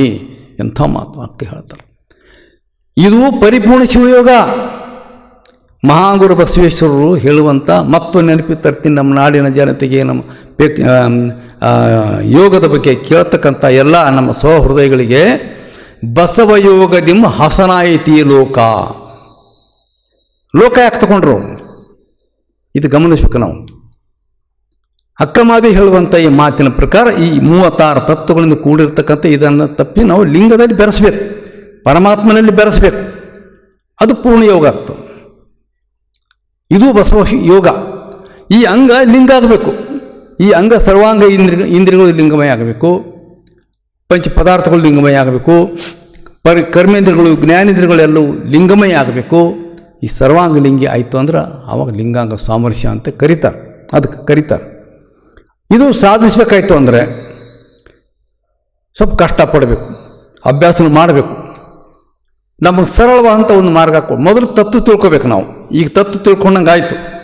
ಏನು ಇದುವರೆಗೆ ನಾವು ತಮ್ಮ ಮುಂದೆ ಇಟ್ಟಿದ್ದೇನು ಅಂದರೆ, ಒಂದೇ ಪರಾತ್ಪರ ವಸ್ತು ಎರಡಾಗಿದೆ. ಅದಕ್ಕೆ ಮತ ಜಾತಿ ಧರ್ಮ ಏನೂ ಇಲ್ಲ. ಅದು ಮಹಾಘನ ಅಂತ ಕರೆದಾರೆ ಶರಣರು. ಶೂನ್ಯ ಅಂತ ಕರೆದರು. ಅದು ತನ್ನೊಂದು ಅಂಶವನ್ನು ಅಂಗ ಮಾಡಿದೆ. ಆ ಅಂಗದಿಂದ ಏನದ ಆತ್ಮತತ್ವ, ಆಕಾಶ ತತ್ವ, ಅಗ್ನಿ ಇವೆಲ್ಲ ಹುಟ್ಕೊಂಡು ಇದರಿಂದ ಇಡೀ ಸೃಷ್ಟಿ ಆಯಿತು. ಅದರಂತೆ ಮಾನವನ ಅಂಗ ಆಯಿತು. ಎಷ್ಟು ತಿಳ್ಕೊಬೇಕು ಮೊದಲು ಸರಳ. ಈಗ ನಾವು ಹಿಂಗೆ ಬದುಕಿದ್ರೆ ಮನುಷ್ಯರು ಅಂತ ಕರೀತಾರೆ, ಭವಿಗಳು ಅಂತ ಕರೀತಾರೆ, ಭವಜೀವಿಗಳು. ಇವುಗಳನ್ನು ಬದಲಿ ಮಾಡಬೇಕು ನಾವು. ಪರಾತ್ಪರ ವಸ್ತುವಿನಲ್ಲಿ ಬೆರೆಸಬೇಕು, ಲಿಂಗಮಯ ಮಾಡ್ಕೋಬೇಕು, ಶಿವಮಯ ಮಾಡ್ಕೋಬೇಕು. ನಮ್ಮ ಸರ್ವಾಂಗ ಎಲ್ಲ ಹಂಗೆ ಮಾಡಿ ಬದುಕಬೇಕು. ಅದಕ್ಕೆ ಲಿಂಗಾಯತ ಲಿಂಗವಂತ ಅಂತ ಕರೆದರು. మరి ಯಾವುದೋ ಒಂದು ಸಮುದಾಯ ಕೂಡ ನಾವು ಲಿಂಗಾಯತರು ಹಂಗೆ ಬರಲ್ಲ. ಅದು ಬಸವತತ್ವ ಅಲ್ಲದು. ಹಂಗೆ ನಾವು ಸರ್ವಾಂಗ ಲಿಂಗಿಗಳಾಗಬೇಕು. ಯಾರು ಬೇಕಾದರೂ ಇರ್ಬೋದು. ಸರ್ವಾಂಗ ಎಲ್ಲವೂ ದೈವೀಮಯ ಆಗಬೇಕು, ದೇವನ ಸ್ವರೂಪ ಆಗಬೇಕು. ಎಂಥ ಅದ್ಭುತ ರೀ, ಭಾಳ ಅದ್ಭುತ ಅಂತ ಮಾತು. ಅಕ್ಕನ ಒಂದು ವಚನ ನೆನಪು ಬರ್ತದೆ ಹಾಗೆ. ಮುಂದೆ ಶರಣರ ನೆಲೆಗಳನ್ನು ಅರಿವೋಡೆ ಎನ್ನಳವೇ ಹರಿಯ ಜಸುರರೇಗಳವಲ್ಲ. ಹರಿಯಜ ಸುರರಿಗೆ ಕೂಡ ಬಸವಾದಿ ಶರಣ ತತ್ವ ಅರ್ಥ ಆಗಿಲ್ಲ ಅಂತ ಅಕ್ಕ ಮಾದರಿ ಹೇಳ್ತಾರೆ. ಶರಣರ ನೆಲೆಗಳನ್ನು ಅರಿವೋಡೆ ಎನ್ನಳವೇ, ನನಗೆ ಹೆಂಗೆ ಸಾಧ್ಯ ಅದು? ಯಾಕ? ಹರಿಯಜ ಸುರರಿಗಳವಲ್ಲ, ಹರಿಯಜ ಸುರರಿಗಳವಲ್ಲವೆಂದಿನನು ವರೆವೆ ನಾನು ಅವರ ಕೃಪೆಯಿಂದ. ಅವ್ರಿಗೆ ತಿಳಿದಿಲ್ಲ, ನಾನು ಹೇಳ್ತೀನಿ. ಹೆಂಗೆ ಹೇಳ್ತೀನಿ? ಆ ಶರಣರ ಕೃಪೆಯಿಂದ ಹೇಳ್ತೀನಿ ಅಂತ. ಎಂಥ ಮಾತು! ಈ ಥರ ನಮಗೇನಾಗಬೇಕಾಗಿದೆ ಈಗಂದರೆ, ಆ ವಸ್ತುವಿನಲ್ಲಿ ನಾವು ಬೆರಿಬೇಕು. ಬೆರ್ತರೆ ಪರಮಸುಖ. ಇಲ್ಲಿ ಒಂದು ಕಡೆ ಭೋಗ ಜೀವನ, ಇನ್ನೊಂದು ಕಡೆ ಯೋಗ ಜೀವನ. ಯೋಗಾನಂದ ಪಡಿಬೇಕು ನಾವು ಭೋಗಾನಂದ ಪಡಿತಾ ಇದ್ದೀವಿ. ಇಂದ್ರಿಯಗಳು ಅಷ್ಟೇ ಇಟ್ಕೊಂಡಿವೆ ನಾವು. ನೋಡಿರಿ, ಒಂದು ಉದಾಹರಣೆ, DOG ಡಾಗ್ ಅದ. DOG ಡಾಗ್ ಅಂತೀವಿ, ನಾಯಿ ಅಂತ ಅರ್ಥ ಕೊಡ್ತದೆ. ಇದು ನಿಮಗೆಲ್ಲ ಗೊತ್ತದು. ಇದು ಹೀಗೆ ಇಟ್ಟರೆ ನಾಯಿನೇ ಇರ್ತದೆ. ಇದನ್ನು ಬದಲಾವಣೆ ಮಾಡಬೇಕು. G ಈ ಕಡೆ ತರಬೇಕು, D ಈ ಕಡೆ ತರಬೇಕು. ಅದೇನಾಯಿತು? ಗಾಡ್ ಆಯಿತು. ನಾಯಿ ಹೋಗಿ ದೇವರಾಯಿತು. ಬದಲಾವಣೆ ಮಾಡ್ಕೋಬೇಕು. ಹೀಗೆ ನಮ್ಮ ಈ ನಡೆ, ನುಡಿ, ತಿಳುವಳಿಕೆ ಎಲ್ಲವೂ ಕೂಡ ಬದಲಾವಣೆ ಮಾಡಿಕೊಂಡಾಗ ಈ ಅಂಗ ಹೋಗಿ ಅದು ಲಿಂಗ ಆಗ್ತದೆ. ಇದು ಶರಣರು ಹೇಳುವಂಥ ಮಾತು, ಬಸವಾದಿ ಶರಣರು ಹೇಳುವಂಥ ಒಂದು ಮಾತು. ಅದಕ್ಕೆ ಈ ಅಂಗ ಬದಲಾವಣೆ ಆಗಬೇಕು. ಈ ಅಂಗ ಎಲ್ಲವೂ ದೈವಿಮಯ ಆಗಬೇಕು, ದೇವ ಸ್ವರೂಪ ಆಗಬೇಕು. ಅದಕ್ಕೆ ಪರಿಪೂರ್ಣ ಯೋಗ ಅಂತ ಕರೀತಾರೆ. ಈಗ ಇದು ಅಭ್ಯಾಸ ಮಾಡಬೇಕಾಯ್ತು, ಸ್ವಲ್ಪ ಅಭ್ಯಾಸ ಮಾಡಬೇಕು. ಹೆಂಗೆ ಅಭ್ಯಾಸಪ್ಪ? ನಮ್ಮ ಭಾಳ ಸರಳ ಮಾರ್ಗ ಏನು ಕೊಟ್ಟರು ಅಂದರೆ, ಅಂಗೈಯಲ್ಲಿ ಇಷ್ಟಲಿಂಗ ಕೊಟ್ಟಾರೆ ನಮ್ಮ ಶರಣರು. ಕರಸ್ಥಳದಲ್ಲಿ ಇಷ್ಟಲಿಂಗ ಕೊಟ್ಟರು. ಈ ಇಷ್ಟಲಿಂಗ ಬೇರೆದಲ್ಲ, ಹೊರಗಿನ ದೇವರಲ್ಲ, ಇದು ನಮ್ಮ ಒಳಗಿರುವಂಥ ದೇವರೇ. ನಮ್ಮ ಅಂಗೈಲಿರುವಂಥ ಲಿಂಗ ನಮ್ಮ ಶಿರಸ್ಥಳದಲ್ಲಿರುವಂಥ ಪರಾತ್ಪರ ವಸ್ತುವಿನ ಚೈತನ್ಯ ತಂದು ಅಂಗೈಯಲ್ಲಿ ಅರುಹಿನ ಕುರುಹಾಡಿ ಕೊಟ್ಟಾರ. ಇದು ಬರೀ ನಾವೇನು ಮಾಡ್ತೀವಿ ಅಂದರೆ, ಈ ಲಿಂಗವನ್ನು ಬರೀ ಕೈಗೆ ಹಿಡ್ಕೊಂಡು ಕುಂತೀವಿ ಅಷ್ಟೇ, ಅಂಗದ ಮೇಲೆ ಧರಿಸ್ಕೊಂಡು ಕುಂತೀವಿ. ನಮ್ಮ ಶರಣರೊಬ್ಬರು ಹೇಳ್ತಾರೆ, ಹೊಟ್ಟೆ ಮೇಲೆ ಕಟ್ಟುರಗದ ಬುಟ್ಟಿಯ ಕಟ್ಟಿಡೇನೋ ಹೊಟ್ಟೆ ಹಸು ಹಿಂಗೋಗುವುದೇ ಅಂತ. ಹೊಟ್ಟೆ ಮೇಲೆ ಮೃಷ್ಟಾನ್ನ ಭೋಜನದ ಟಿಫಿನ್ ಕಟ್ಕೊಂಡ್ರೆ ಹೊಟ್ಟೆ ಹಸು ಹೋಗಲ್ಲ. ಆ ಟಿಫಿನ್ ಬಿಚ್ಚಬೇಕು, ಬಿಚ್ಚಿ ಉಣಬೇಕು ಅಂತ. ನಮ್ಮ ಎದೆ ಮೇಲೆ ಆ ದೇವನನ್ನು ನಾವು ಧರಿಸ್ಕೊಂಡಿವಿ. ಬಿಚ್ಚಿಲ್ಲ, ಕಣ್ಣಿನ ದೃಷ್ಟಿಯಿಂದ ನೋಡಿ, ಅದರಲ್ಲಿ ಮನಸ್ಸು ಬೆರೆಸಿ, ಅದರಲ್ಲಿ ಭಾವ ಬೆರೆಸಿ ಆ ಪರಮಸುಖ ಅನುಭವಿಸಿಲ್ಲ, ಏನು ಉಪಯೋಗ? ಅಂಧಕನ ಕೈಯಲ್ಲಿ ದರ್ಪಣವಿದ್ದು ಫೇನು. ಮಹಾಗುರು ಬಸವೇಶ್ವರ ಹೇಳ್ತಾರೆ, ಅಂಧಕನ ಕೈಯಲ್ಲಿ ದರ್ಪಣವಿದ್ದು ಫಲವೇನು? ಮರ್ಕಟನ ಕೈಯಲ್ಲಿ ಮಾಣಿಕ್ಯವಿದ್ದು ಫಲವೇನು? ನಮ್ಮ ಕೂಡಲ ಸಂಗಮ ದೇವರನ್ನ ಅರಿಯದವರ ಕೈಯಲ್ಲಿ ಲಿಂಗವಿದ್ದು ಫಲವೇನು? ಹಂಗೆ ನಾವು ಲಿಂಗ ಧರಿಸ್ಕೊಂಡ್ರು ಕೂಡ ಅದರ ಆನಂದ ಅನುಭವಿಸಿಲ್ಲ ಅಂದರೆ ಹೇಗೆ? ಈ ನಮ್ಮ ಅಂಗೈಲ ಲಿಂಗಮಯ ಆಗಬೇಕಾಯ್ತು ಅಂದರೆ ಆ ಪರಾತ್ಪರ ವಸ್ತುವಿನಲ್ಲಿ ಇದು ಎಲ್ಲಿಂದ ಬಂದಿವೋ ಅಲ್ಲಿ ಕೂಡಬೇಕಂದ್ರೆ ಸತ್ತ ನಂತರ ಅಲ್ಲ, ಇದ್ದಾಗನೇ ಕೂಡಬೇಕು.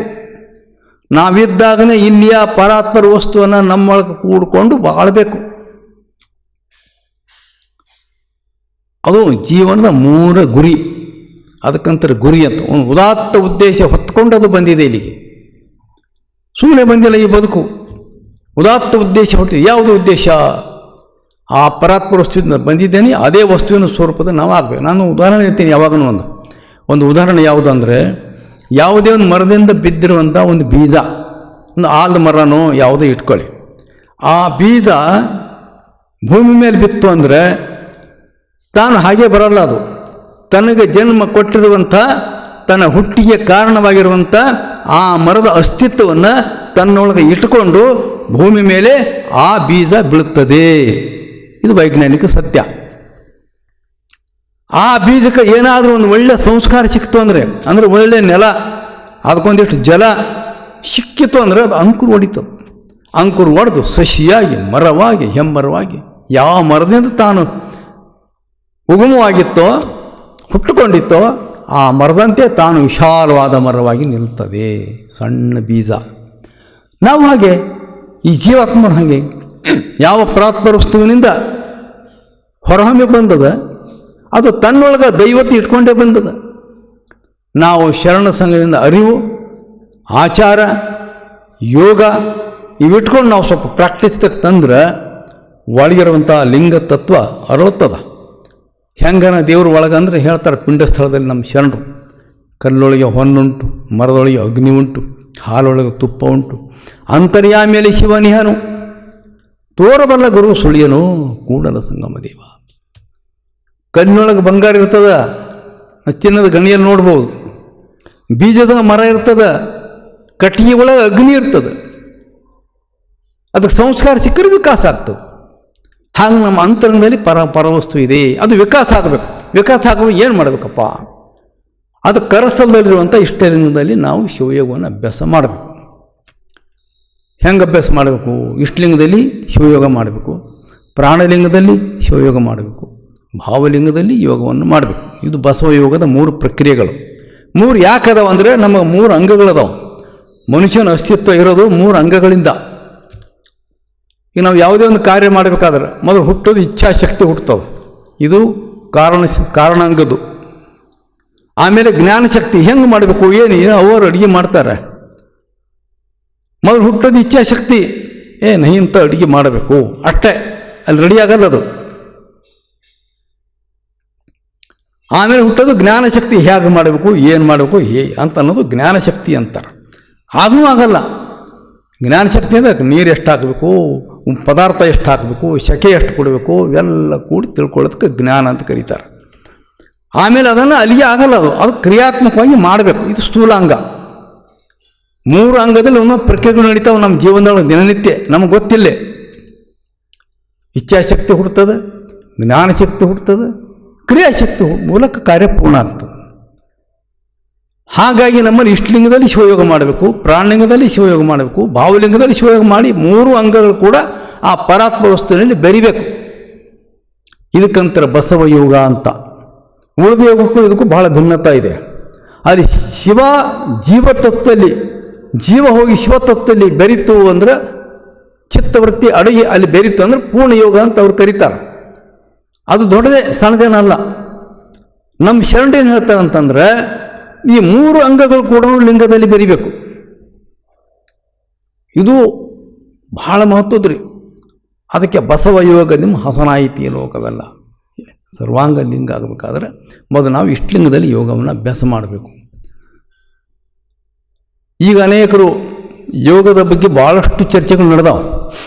ಕೆಲವರು ಮೈ ಮಣಿಸೋದು, ಕೈ ಮಣಿಸೋದು, ಆಸನಗಳು, ಪ್ರಾಣಾಯಾಮಗಳು ಇದೇ ಯೋಗ ಅಂತ ತಿಳ್ಕೊಂಡಾರ. ಆಸನಗಳು ಮಾಡಬೇಕು, ಪ್ರಾಣಾಯಾಮಗಳು ಮಾಡಬೇಕು. ನಾನು ಅದರ ಭಾಳಷ್ಟು ದುಡಿದಾಮ ಇದ್ದೀನಿ, ಇನ್ನೂ ಅದರಾಗೆ ಇದ್ದೀನಿ, ಇನ್ನೂ ಮಾಡ್ತೀನಿ ನಾನು.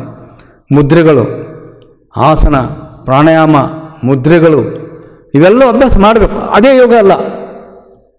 ಅವು ಮನಸ್ಸನ್ನು ಪರಿಶುದ್ಧಗೊಳಿಸೋದಕ್ಕೋಸ್ಕರವಾಗಿ ಅವೆಲ್ಲ ಪ್ರಕ್ರಿಯೆಗಳು ನಾವು ಮಾಡಬೇಕಾಗ್ತವೆ. ಅದಕ್ಕೆ ಅಂಗೈಲಿರುವಂಥ ಇಷ್ಟಲಿಂಗದ ಒಳಗೆ ನಾವು ಶಿವಯೋಗವನ್ನು ಹೆಂಗೆ ಮಾಡಬೇಕು ಅಂದರೆ, ಈ ದೇಹ ಮರೆಯುವ ರೀತಿಯಲ್ಲಿ ಅದರಲ್ಲಿ ಮಗ್ನ ಆಗಬೇಕು. ಇಲ್ಲಿ ಹೇಳ್ತಾರೆ ಒಂದು ಶರಣ, ಅಂಗೈಯೊಳಗಣ ಮಹಾಗುರು ಬಸವೇಶ್ವರ ಹೇಳ್ತಾರೆ, ಅಂಗೈಯೊಳಗಣ ಲಿಂಗವ ನೋಡುತ್ತ ಕಂಗಳು ಕಡೆಗೋಡಿ ಒರಿಯುತ್ತ ಸುರಿಯುತ್ತ ಎಂದಿಪ್ಪೇನು. ಹಂಬಲಿಸ್ತಾರ ಮಹಾಗುರು ಬಸವೇಶ್ವರು. ನಾವು ಹಂಗೆ ಹಂಬಲಿಸ್ಬೇಕ್ರಿ. ಯಾಕಂದ್ರೆ ನಾವು ಪರಮ ಸುಖ ಪಡಿಬೇಕು. ನಾವು ಇಲ್ಲಿ ಪಡಿತಕ್ಕಂಥ ದಿನನಿತ್ಯ ಪಡಿತಕ್ಕಂಥದ್ದು ಪರಿಪೂರ್ಣ ಅಲ್ಲದು. ನಮ್ಮ ಇಂದ್ರಿಯ ಇಲ್ಲ ಅಂದ್ರೆ ನೋಡೋ ಸುಖ ಇಲ್ಲ, ಕಣ್ಣಿಲ್ಲ ಅಂದ್ರೆ ನೋಡೋ ಸುಖ ಇಲ್ಲ, ನಾಲಿಗೆ ಕೆಡ್ತು ಅಂದ್ರೆ ರುಚಿ ನೋಡೋ ಸುಖ ಇಲ್ಲ. ಇದೇ ಪ್ರಕಾರ ಪ್ರತಿಯೊಂದು ಇಂದ್ರಿಯಗಳು ಹಾಳೋದು ಅಂತಂದರೆ ಆ ಸುಖ ಸಿಗಂಗಿಲ್ಲ. ಅದಕ್ಕೆ ನಶ್ವರ ಸುಖ ಅಂತಾರೆ. ಪರಮ ಸುಖ ಯಾವುದು ಅಂತಂದರೆ ಆ ಶಿವಯೋಗದಲ್ಲಿ ಮಗ್ನ ಆಗೋದು. ಅಂಗೈಲಿರುವಂಥ ಲಿಂಗದಲ್ಲಿ ಮಹಾಗುರು ಬಸವೇಶ್ವರ ಹಂಬಲಿಸ್ತಾರೆ. ಅಂಗೈಯೊಳಗಣ ಲಿಂಗವ ನೋಡುತ್ತಾ ಕಂಗಳು ಕಡೆಗೋಡಿ ಒರಿಯುತ್ತ ಸುರಿಯುತ್ತ ಎಂದಿಪ್ಪೆನು. ನೋಟವೇ ಪ್ರಾಣವಾಗಿ ಎಂದಿಪ್ಪೆನು. ಹಂಬಲಿ ಹೆಂಗಿದೆ ನೋಡ್ರಿ ಅವರು. ಕೂಟವೇ ಪ್ರಾಣವಾಗಿ ಎಂದಿಪ್ಪೆನು. ಎನ್ನಂಗ ವಿಕಾರದ ಸಂಘ ಒಳಿದು. ಅಂಗದ ವಿಕಾರಗಳು ನಾವು ಹೊರಗೇನು ಚಟುವಟಿಕೆ ತೊಡಗಿಸ್ಬಿಡ್ತೇವಲ್ಲ, ವಿಕಾರಗಳು, ಅದು ಬೇಕು, ಇದು ಬೇಕು, ಇದು ನೋಡಬೇಕು, ಅದು ರುಚಿ ನೋಡಬೇಕು, ಮತ್ತೇನು ಮಾಡಬೇಕು ಅಂತ ಅಂಗದ ವಿಕಾರಗಳು. ಕಾಮಗುಣ, ಕ್ರೋಧಗುಣ, ಮೋಹಗುಣ, ಮದಗುಣ, ಮತ್ಸರಗುಣ ಇವೆಲ್ಲ ಮನೋವಿಕಾರಗಳು. ಇವೆಲ್ಲ ವಿಕಾರಗಳು ಅಳಿಬೇಕು. ಈ ಅಳದು ನಾನು ಎಂದಿತ್ತನಪ್ಪೋ ಅಂತ ಮಹಾಗುರು ಬಸವೇಶ್ವರರು ಹಂಬಲ ಪಡ್ತಾರೆ. ನಮಗೆ ಬೋಧ ಮಾಡ್ಯಾರವರು ಹಿಂಗೆ ಹಂಬಲ ಮಾಡ್ರಿ ಅಂತ. ನಾವು ಸುಖ ಪಡಿಬೇಕಂತೇವು. ಈಗೆಲ್ಲ ಏನಾಗಿದೆ ಆಧುನಿಕ ಕಾಲದೊಳಗೆ, ಎಲ್ಲ ಟಿ ವಿ ಬಂದವ, ಸುಖ ಪಡಿಬೇಕು, ಟಿ ವಿ ನೋಡಬೇಕು. ಅದಕ್ಕಿಂತ ಮುಂದೆ ಅಂಗೈ ಒಳಗೊಂದು ಮೊಬೈಲು ಇಟ್ಕೊ ಕುಂತು ಇದ್ರಾಗೆ ಆನಂದ ಪಡೋದು. ಇದೇ ಟೈಮ್ ನಾವು ಹೆಚ್ಚಿನ ಇದ್ರಾಗಿಂದ ಒಂದು ಸ್ವಲ್ಪ ಒಂದು 10 ಪೈಸೆದಷ್ಟು ಸಮಯ ನಾವು ಲಿಂಗಕ್ಕೆ ನೋಡಕ್ಕೆ ಕೊಟ್ಟಿವಂದ್ರೆ ಪರಮ ಸುಖ ಸಿಗ್ತದೆ ನಮಗೆ. ಈ ಟಿ ವಿ ಮಾಧ್ಯಮ ಆಗಲಿ ಯಾವುದೇ ಮಾಧ್ಯಮ ಮೂಲಕ ನಾವು ಹೊರಗೆ ನೋಡಿದ್ರೆ ಮನಸ್ಸು ವಿಕಾರ ಆಗಿ ಹೊರಗೆ ಇನ್ನೂ ಚಂಚಲ ಆಗ್ತದೆ, ನಮ್ಮ ಮನಸ್ಸು ಅಂತರ್ಮುಖ ಆಗಲ್ಲ. ಇಲ್ಲಿ ಅಪ್ಪ ಬಸವಣ್ಣ ಹೇಳ್ತಾರೆ, ಅಂಗೈಯೊಳಗಣ ಲಿಂಗವ ನೋಡುತ್ತಾ ಕಂಗಳು ಕಡೆಗೋಡಿ ಒರಿಯುತ್ತ ಸುರಿಯುತ್ತ ಎಂದಿಪ್ಪೆನು, ಆ ಪರಮ ಸುಖದ ನಾನು ಎಂದಿರ್ತನೋ ಯಪ್ಪ. ನಾವು ಹಿಂಗೆ ಪಡಬೇಕು ಅಂತಿದ್ರ ಅರ್ಥ. ತನ್ನ ಮೇಲೆ ಹಾಕ್ಕೊಂಡು ಹೇಳ್ತಾರೆ ಬಸವಣ್ಣವು. ಎಂದಿಪ್ಪೆನು ನೋಟವೇ ಪ್ರಾಣವಾಗಿ, ಇಷ್ಟು ಲಿಂಗದಲ್ಲಿ ದೃಷ್ಟಿ ಇಟ್ಟು ಆ ನೋಟವೇ ಪ್ರಾಣ ಆಗಬೇಕು. ನೋಟವೇ ಪ್ರಾಣ. ನಮಗೇನು ಪ್ರಾಣ ಆಗಿದೆ? ದುಡ್ಡೇ ಪ್ರಾಣ ಆಗಿದೆ. ಇನ್ಯಾವುದೋ ಆಸ್ತಿನೇ ಪ್ರಾಣ ಆಗಿದೆ, ಯಾವುದೋ ಅಧಿಕಾರವೇ ಪ್ರಾಣ ಆಗಿದೆ. ಬೆಳ್ಳಿ ಬಂಗಾರು ಇನ್ನಿತರ ಯಾವುದೋ ವಸ್ತು ಪ್ರಾಣ ಆಗಿದೆ, ಭೌತಿಕ. ಅದು ಹೊನ್ನು ಹೆಣ್ಣು ಮಣ್ಣು ಅಂತ ಕರೀತಾರೆ. ಇವು ಯಾವೂ ಪ್ರಾಣ ಆಗಬಾರ್ದು. ಲಿಂಗ ಒಂದು ಪ್ರಾಣ ಆಗಬೇಕು. ಎಲ್ಲವನ್ನು ಬಳಸ್ಕೊಂಡು ಕೂಡ ನಾವು ಲಿಂಗವನ್ನು ಪರಾತ್ಪರ ವಸ್ತುವೇ ನನ್ನ ಪ್ರಾಣ ಅಂತ ನಾವು ಭಾವಿಸಿ ಅಲ್ಲಿ ಲಿಂಗವೇ ಪ್ರಾಣವಾಗಿ ಹೇಳ್ತಾರೆ. ನೋಟವೇ ಪ್ರಾಣವಾಗಿ ಎಂದಿಪ್ಪೆನು. ಎಂಥ ಅದ್ಭುತ ಆಯ್ತು ನೋಡ್ರಿ. ಕರಸ್ಥಳದಲ್ಲಿ ಇರುವಂಥ ಶಿವಯೋಗ, ಬಸವ ಯೋಗ ಇದು. ನೋಟವೇ ಪ್ರಾಣವಾಗಿ ಎಂದಿಪ್ಪೆನು, ಕೂಟವೇ ಪ್ರಾಣವಾಗಿ. ಕೂಟ ಅಂದರೆ ನಮ್ಮ ಮನಸ್ಸು, ನಮ್ಮ ದೃಷ್ಟಿ ಲಿಂಗದಲ್ಲಿ ಬೆರಿಬೇಕು. 15-20 ನಿಮಿಷ ಹಾಕಾಗಲ್ಲ, ಒಂದು ಅರ್ಧ ತಾಸು ಹಾಕಾಗಲ್ಲ, ಒಂದು ತಾಸು ಹಾಕಾಗಲ್ಲ. ಅವರವ್ರವ್ರ ಸಮಯಕ್ಕೆ ಅನುಗುಣವಾಗಿ ನೋಟವೇ ಪ್ರಾಣವಾಗಿ ಎಂದಿಪ್ಪೆನು, ಕೂಟವೇ ಪ್ರಾಣವಾಗಿ ಎಂದಿಪ್ಪೆನು. ಎನ್ನಂಗ ವಿಕಾರದ ಸಂಘ ಒಳಿದು ಕೂಡಲ ಸಂಗಯ್ಯ ಲಿಂಗಯ್ಯ ಲಿಂಗಯ್ಯ ಲಿಂಗ ಲಿಂಗ ಲಿಂಗವೆನ್ನುತ್ತ ಎಂದಿಪ್ಪೆನು ಅಂತ ಹಂಬಲ ಪಡ್ತಾರೆ. ಯಾಕೆ ಅದ್ರ ರುಚಿ ಗೊತ್ತಿತ್ತು ಅವರಿಗೆ, ನಮಗದ್ರ ರುಚಿನೇ ಗೊತ್ತಿಲ್ಲ, ಹಂಬಲ ಬರೋದು. ಯಾವುದೇ ವ್ಯಸನ ಕಂಡುಕೊಂಡು ಮನುಷ್ಯಾಗ ಅದ್ರಲ್ಲಿ ಅವನಿಗೆ ರುಚಿ ಆಗ್ತದ. ಅದು ಇಲ್ಲ ಅಂದ್ರೆ ಅವ ಬದುಕಲೇ. ನಾವು ಲಿಂಗ ವ್ಯಸನಿ ಆಗಬೇಕು, ಬೇರೆ ವ್ಯಸನ ಆಗಬಾರ್ದು. ಹೀಗೆ ಇದು ಸುಖದ ಹಿರಿಮೆ ಹೇಳ್ತಾರೆ. ಮತ್ತೊಬ್ಬರು ಶರಣರು ಹೇಳ್ತಾರೆ, ಭಾಳ ಅದ್ಭುತವಾಯಿತು. ಕರಸ್ಥಳ ಇಷ್ಟಲಿಂಗದೊಳಗೆ ಹೆಂಗೆ ಶಿವಯೋಗ ಮಾಡಬೇಕು ಅನ್ನೋದನ್ನು. ಇದು ಹಿರಿಮೆ ಏನು ಅಂದರೆ, ಅಂಗೈಯೊಳಗ ಲಿಂಗದಳು ಕಂಗಳು ನಟ್ಟು ಅಂದರೆ ಈ ದೃಷ್ಟಿ ನೇರವಾಗಿ ನಡಬೇಕು, ಸ್ಥಿರವಾಗಿ ನಿಲ್ಲಬೇಕು. ಅಂಗೈಯೊಳಗಣ ಲಿಂಗದಳು ಕಂಗಳು ನಟ್ಟು ಎವೆ ಹಳತದೆ ಅಂದರೆ ಈ ರೆಪ್ಪೆಗಳು, ಈ ಹುಬ್ಬುಗಳೇನದ ಒಳಗಿನ ಪಾಪೆ ಇವು ಅಳ್ಳಾಡಬಾರ್ದು. ನೇರವಾಗಿ ಅಭ್ಯಾಸ ಮಾಡಬೇಕಿದೆ. ಇದು ಅಭ್ಯಾಸ ಮಾಡಬೇಕು, ಒಮ್ಮೆಗೆ ಬರಲ್ಲ. ಅಭ್ಯಾಸ ಮಾಡ್ತಾ ಮಾಡ್ತಾ ಮಾಡ್ತಾ ಮಾಡ್ತಾ ಮಾಡ್ತಾ ಬರ್ತದೆ. ಇದು ಪರಿಣಾಮ ಹೇಳ್ತಾರೆ ಅವ್ರು, ಏನು ಇದು ಹಿಂಗೆ ಮಾಡಿದ್ರೆ ಏನು ಅಂತ. ಅಂಗೈಯೊಳಗಣ ಲಿಂಗದಳು ಕಂಗಳು ನಟ್ಟು ಎವೆ ಹಳತದೆ. ಎವೆ ನಮ್ಮ ರೆಪ್ಪೆಗಳು ಹಿಂಗಾಗಬಾರ್ದು, ಪಾಪೆ ಅಳ್ಳಾಡಬಾರ್ದು. ಮನ ಕವಲಿಡದೆ, ಮತ್ತು ಮನಸ್ಸು ಇನ್ನೊಂದು ಚಿತ್ತ ಕಡೆ ಹೋಗಬಾರ್ದು, ನಮ್ದು ಯಾವುದೇ ವ್ಯವಹಾರ ಕಡೆ ಹೋಗಬಾರ್ದು. ಆ ಸಮಯದೊಳಗೆ ಮನ ಕವಲಿಡದೆ ಇನ್ನೊಂದು ಕಡೆ ಕವಲು ಹೊಡಿಬಾರ್ದು, ಶಾಖೆ ಹೊಡಿಬಾರ್ದು ಮನಸ್ಸು. ಅಲ್ಲಿ ಏಕಾಗ್ರ. ಮನ ಕವಲಿಡದೆ ಚಿತ್ರದ ರೂಹಿನ ತೆರನಂತೆ ಲಿಂಗವ ನೋಡಿ ನೋಡಿ ನೋಡಿ ಹೆಂಗೆ ಒತ್ತು ಕೊಡ್ತಾರೆ. ಲಿಂಗವ ನೋಡಿ ಚಿತ್ರದ ರೂಹಿನ ತೆರಂದೆ ಒಂದು ಫೋಟೋ ಇಲ್ಲಿ ಎಲ್ಲ ಇರ್ಬೇಕಲ್ಲ, ನಮ್ಮ ಶರಣರದು ಬಸವಣ್ಣವ್ರದ್ದು ಯಾರ್ದು ಫೋಟೋ ಹಾಕ್ತೀವಿ ನಾವು. ಹಂಗೆ ನೋಡ್ತದೆ ನೋಡ್ರಿ, ಹಂಗೆ ಆ ರೆಪ್ಪೆನೇ ಬಿಡಲ್ಲ ಚಿತ್ರ. ಹಂಗೆ ಇಷ್ಟಲಿಂಗದಲ್ಲಿ ಹಂಗೆ ದೃಷ್ಟಿ ಇಟ್ಟು ನೋಡಬೇಕು. ಲಿಂಗವ ನೋಡಿ ನೋಡಿ ನೋಡಿ ಕಂಗಳಲ್ಲಿ ಅಚ್ಚೊತ್ತಿ ಆ ಲಿಂಗ ಕಣ್ಣೊಳಗೆ ಅಚ್ಚೊತ್ತಬೇಕು. ಮನದಲ್ಲಿ ನೆನೆದು ಆ ಲಿಂಗವನ್ನು ಮನಸ್ಸಿನಲ್ಲಿ ನೆನೆದು ನೆರೆವ ಅಥವಾ ಬೆರೆವ ಲಿಂಗ ಸುಖ ಸಂಪನ್ನರನ್ನೇ ಲಿಂಗವೆಮ್ಮೆನಯ್ಯ. ಎಂಥ ಮಾತು ನೋಡಿ, ಜೋರು ಸ್ವತಂತ್ರ ಸಿದ್ಧಲಿಂಗೇಶ್ವರ ವಚನ ಇದು. ಯಾರು ಈ ಪರಮ ಸುಖದಲ್ಲಿ ಬೆರೀತಾರೋ ಅಂಥವ್ರು ಸ್ವಯಂ ಲಿಂಗಿ ಆಗಿರ್ತಾರೆ. ಅಂದರೆ ಯಾವ ಪರಾತ್ಪರ ವಸ್ತುವಿನಿಂದ ಈ ಮನುಷ್ಯ, ಈ ಜೀವ ಹೊರಗೆ ಬಂತೋ ಅದು ಇಲ್ಲಿ ಬಂದು ಅದರಲ್ಲಿ ಬೆರೀತು. ಬೇಕಾದ ಸತ್ತ ನಂತರ ಬೆರೆಯೋದಲ್ಲ, ಇಲ್ಲಿ ಇದ್ದಾಗ ನಾವು ಬರೀಬೇಕು. ಈ ಆನಂದದಲ್ಲಿ ಯಾರು ಬೆರೀತಾರೆ, ಅನುಭವಿಸ್ತಾರೆ ಆ ಸುಖ, ಅವರೇ ಸ್ವಯಂ ಲಿಂಗ. ಒಂದು ಅದ್ಭುತ ಹೇಳ್ತೀನಿ ತಮಗೆಲ್ಲ ಗಮನಿಸ್ರಿ. ಈ ಇಷ್ಟಲಿಂಗದಲ್ಲಿ ದೃಷ್ಟಿ ಇಟ್ಟು ಏಕಾಗ್ರತೆಯಿಂದ ಅಚಲವಾಗಿ ಆ ಲಿಂಗದಲ್ಲಿ ಸಾಮರಸ್ಯ ಆದರೆ ಆ ಅವಸ್ಥೆಯಲ್ಲಿ ಎಷ್ಟು ಹೊತ್ತು ಕೂಡ್ರಿ, ನಿಮ್ಗೆ ಯಾವುದೇ ಒಂದು ವಿಸರ್ಜಂತ ಬಂದರೂ ಕೂಡ ಆ ಸಮಯದ ನಿಮಗೆ ಏನು ಮಾಡೋಂಗಿಲ್ಲ ನಮಗೆ. ಯಾಕ ಅದು ದೈವಿ ಶಕ್ತಿ, ಕಿರಣಗಳು ಸುಳಿದಾಡ್ತವೆ, ರೇಂಜ್ಗಳಿರ್ತವೆ. ಈ ಥರ ಅಂಗೈಲಿಂಗದಲ್ಲಿ ಮಗ್ನಾಗಬೇಕು. ಇದು ಹಿರಿಮೆ ಏನು ಅಂದರೆ, ಬೇರೆ ನಾವು ಧ್ಯಾನ ಮಾಡ್ತೀವಿ, ಭಗವಾನ್ ಬುದ್ಧ ಧ್ಯಾನ ಮಾಡ್ತಾರೆ, ಅದೊಂದು ಭಾಳ ಶ್ರೇಷ್ಠವಾದ ಧ್ಯಾನನೇ. ಅದಕ್ಕೆ ನಾವು ಪ್ರಾಣಲಿಂಗ ಪೂಜಾ ಅಂತ, ಪ್ರಾಣಲಿಂಗ ಅರ್ಚನದಲ್ಲಿ ಯೋಗ ಅಂತ ಕರಿತೀವಿ. ಎಲ್ಲ ಒಂದೇ, ಹೆಸರು ಬೇರೆ. ಅವರು ಇಲ್ಲಿ ಧ್ಯಾನವೂ ಇದೆ ನಮ್ಮಲ್ಲಿ. ಬುದ್ಧನಂಥ ಮಹಾಯೋಗಿ ಪ್ರಪಂಚದಾಗ ಭಾಳ ಎತ್ತರ ದೊಡ್ಡ ಯೋಗಿ ಬುದ್ಧ. ಆ ಕಾಲಕ್ಕಿನ್ನೂ ಇಷ್ಟಲಿಂಗ ಕಂಡು ಹಿಡಕ್ಕಾಗಿಲ್ಲ, ಭಾಳ ಹಿಂದಿನ ಕಾಲ ಅದು. ಬಸವೇಶ್ವರ ಏನು ಮಾಡಿದ್ರು, ಬರೀ ಅಂತರಂಗದಲ್ಲಿ ಆ ಮಟ್ಟದ ಯೋಗ ಅನುಭವಿಸ್ಬೋದು.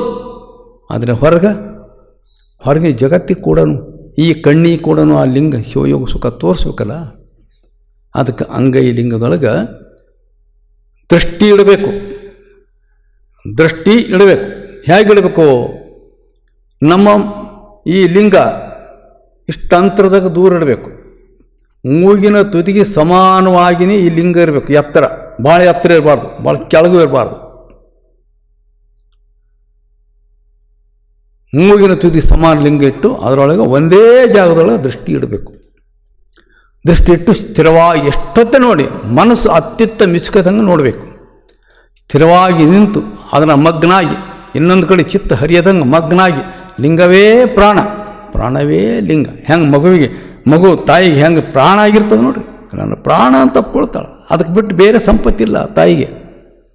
ಲಿಂಗವೇ ಪ್ರಾಣ, ಪ್ರಾಣವೇ ಲಿಂಗ. ಆ ಥರ ಲಿಂಗದಲ್ಲಿ ಬೆರಿಬೇಕು. ಆವಾಗ ಈ ಅವಸ್ಥೆ ಏನಾಗ್ತದೆ, ಸರ್ವಾಂಗಲಿಂಗಿ ಅವಸ್ಥೆ ಒಳಗಿಂದು ಜಾಗೃತ ಆಗ್ತದೆ.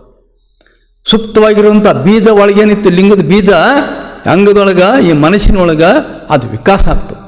ವಿಕಾಸ ಆಗಿ ಸರ್ವಾಂಗದಲ್ಲಿ ಅದು ವ್ಯಾಪಕ. ಅಂಥವ್ರು ಸರ್ವಾಂಗಲಿಂಗಿ ಅಂತ ಕರೀತಾರೆ.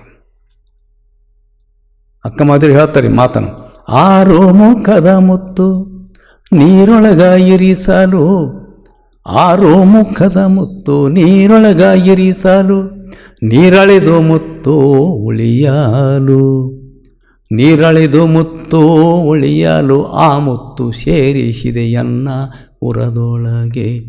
ಮಹಾಘನಲಿಂಗ ಅನ್ನೋದಕ್ಕೆ 6 ಮುಖ.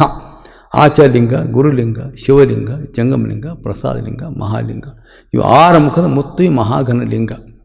ಇದು ನೀರೊಳಗಿಟ್ಟು ಅಂದರೆ ಈ ಲಿಂಗದ ಧ್ಯಾನವನ್ನು, ನೀರು ಅಂದರೆ ಮನಸ್ಸು, ಆ ಮನಸ್ಸಿನಲ್ಲಿ ಮಹಾಘನಲಿಂಗದ ಧ್ಯಾನವನ್ನು ಮಗ್ನಗೊಳಿಸಬೇಕು ಅಂತ.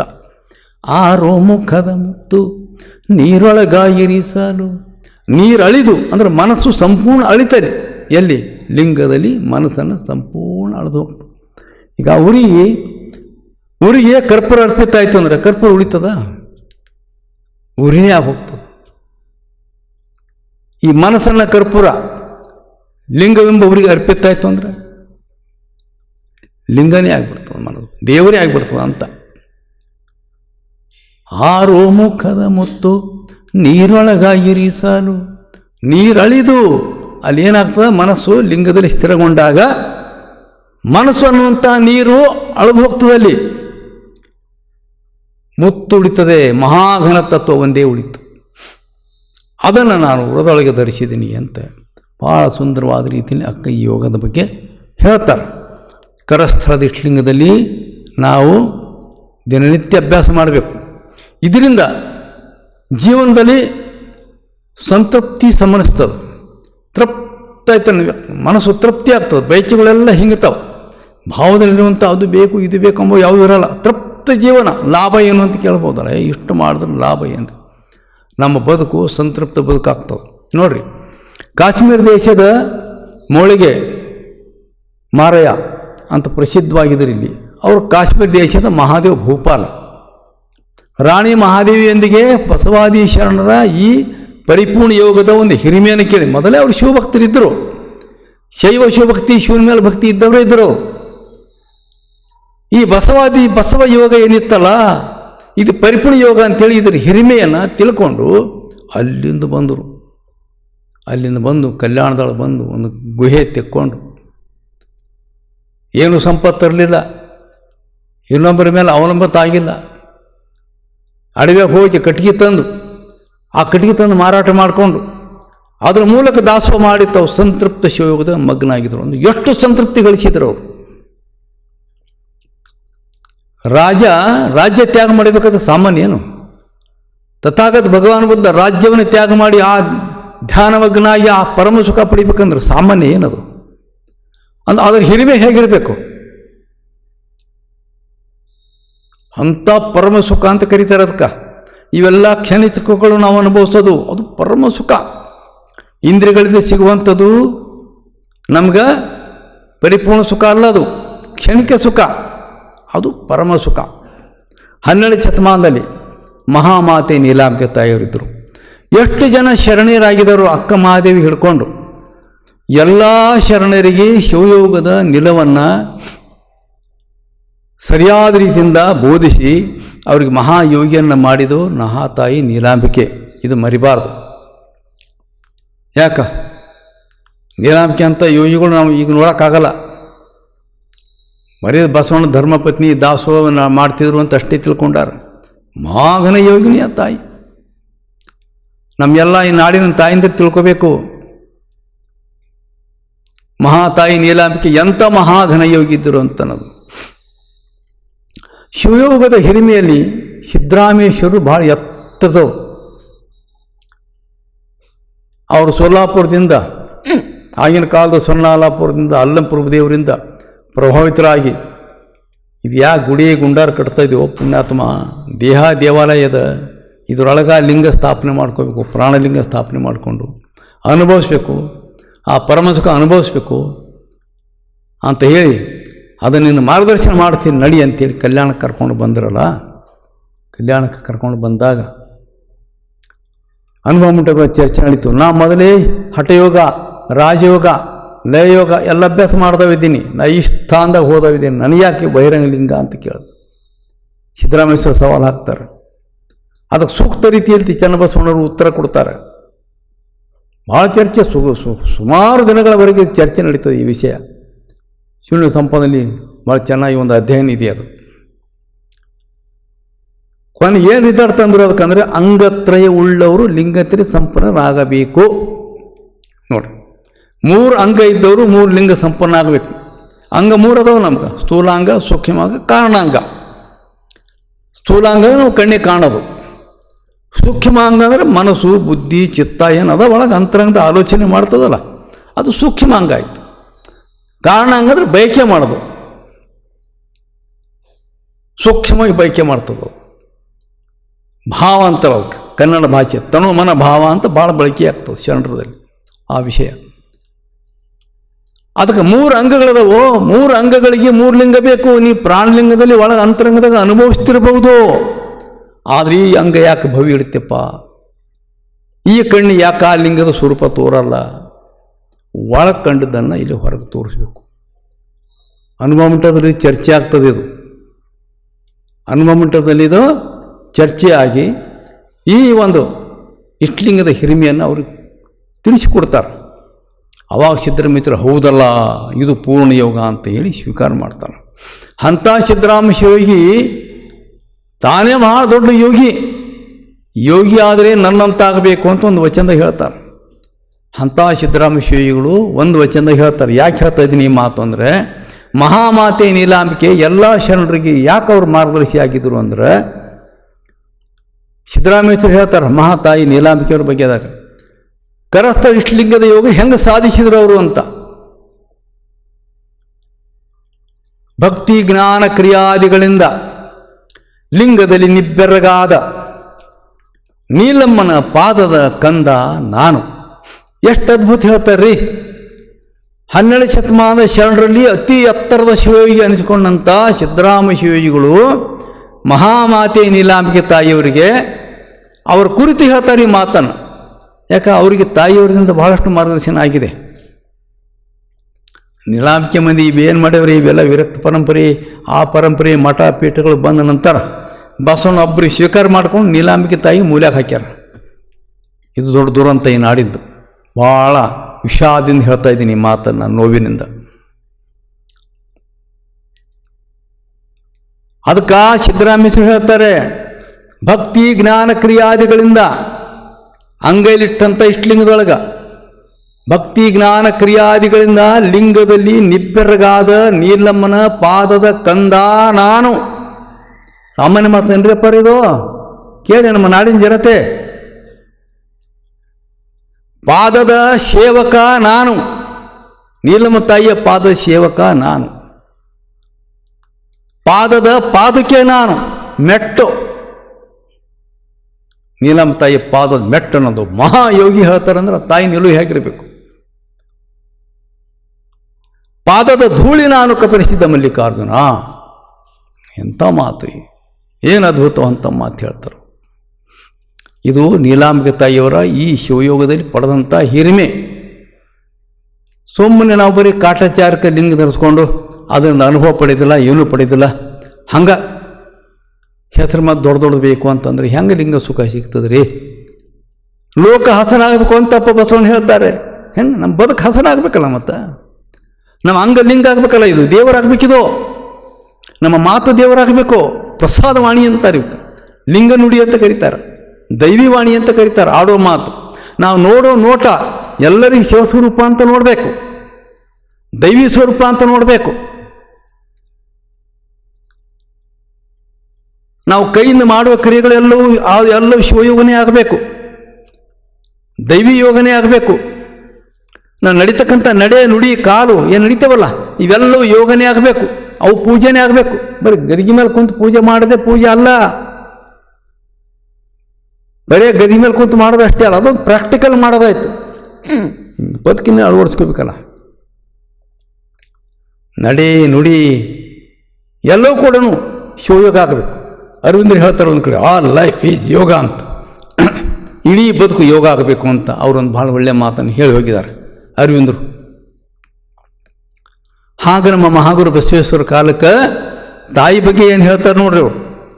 ಭಕ್ತಿ ಜ್ಞಾನ ಕ್ರಿಯಾದಿಗಳಿಂದ ಲಿಂಗದಲ್ಲಿ ನಿಬ್ಬೆರಗಾದ ನೀಲಮ್ಮನ ಪಾದದ ಕಂದ ನಾನು, ಪಾದದ ಸೇವಕ ನಾನು, ಪಾದದ ಪಾದಕ್ಕೆ ನಾನು, ಪಾದದ ಧೂಳಿ ನಾನು ಕಪಿಲಸಿದ್ದ ಮಲ್ಲಿಕಾರ್ಜುನ ಅಂತ ಒಬ್ಬ ಯೋಗಿ ನೀಲಮ್ಮ ತಾಯಿಯವ್ರ ಬಗ್ಗೆ ಹೇಳ್ತಾರೆ. ಅದಕ್ಕೆ ಅಂಥ ತಾಯಿಯ ಮಾರ್ಗದರ್ಶನದಲ್ಲಿ ಪರಮಸುಖ ಪಡೆಯಲಿಕ್ಕೋಸ್ಕರವಾಗಿ ಶಿವಯೋಗದ ಬಸವ ಯೋಗದ ಅನುಭವನ ಅನುಭವಿಸಲಿಕ್ಕಾಗಿ ನಾಡಿನಿಂದ ಹೊರನಾಡಿನಿಂದ ವಿವಿಧ ಭಾಷೆಯ ವಿವಿಧ ಸಮಾಜದ ವಿವಿಧ ಆಗಿನ ಕಾಲದ ಪರಂಪರೆಯ ಜನ ಎಲ್ಲ ಬಂದು ಒಂದು ಕಡೆ ಸೇರಿದರು. ಎಲ್ಲ ಶಿವಯೋಗಿಗಳಾದರು, ಶಿವಸುಖ ಅನುಭವಿಸಿದರು. ಇದು ಸಾಮಾನ್ಯ ಸಾಹಸ ಅಲ್ಲ. 12 ಶತಮಾನ ಈಗೆಲ್ಲ ಮಾತಾಡಿದ್ರೆ ಅವ್ರು ಯಾವ ಧರ್ಮದವರು, ಯಾವ ಧರ್ಮದವರು, ಇವರು ಜಾತಿ ಯಾವುದು, ಅವರು ಯಾವ ಜಾತಿಯವರು, ಇದು ಬಂದು ಕುಂತದೆ. ಹಾಳಾಗಿ ಹೋಗ್ತೆಲ್ಲ. 12 ಶತಮಾನದಲ್ಲಿ ಎಲ್ಲ ಸಮುದಾಯ ಒಂದು ಕಡೆ ಕೂಡ್ಕೊಂಡು ಶಿವಯೋಗ ಸುಖವನ್ನು ಅನುಭವಿಸಿದ್ದಾರೆ.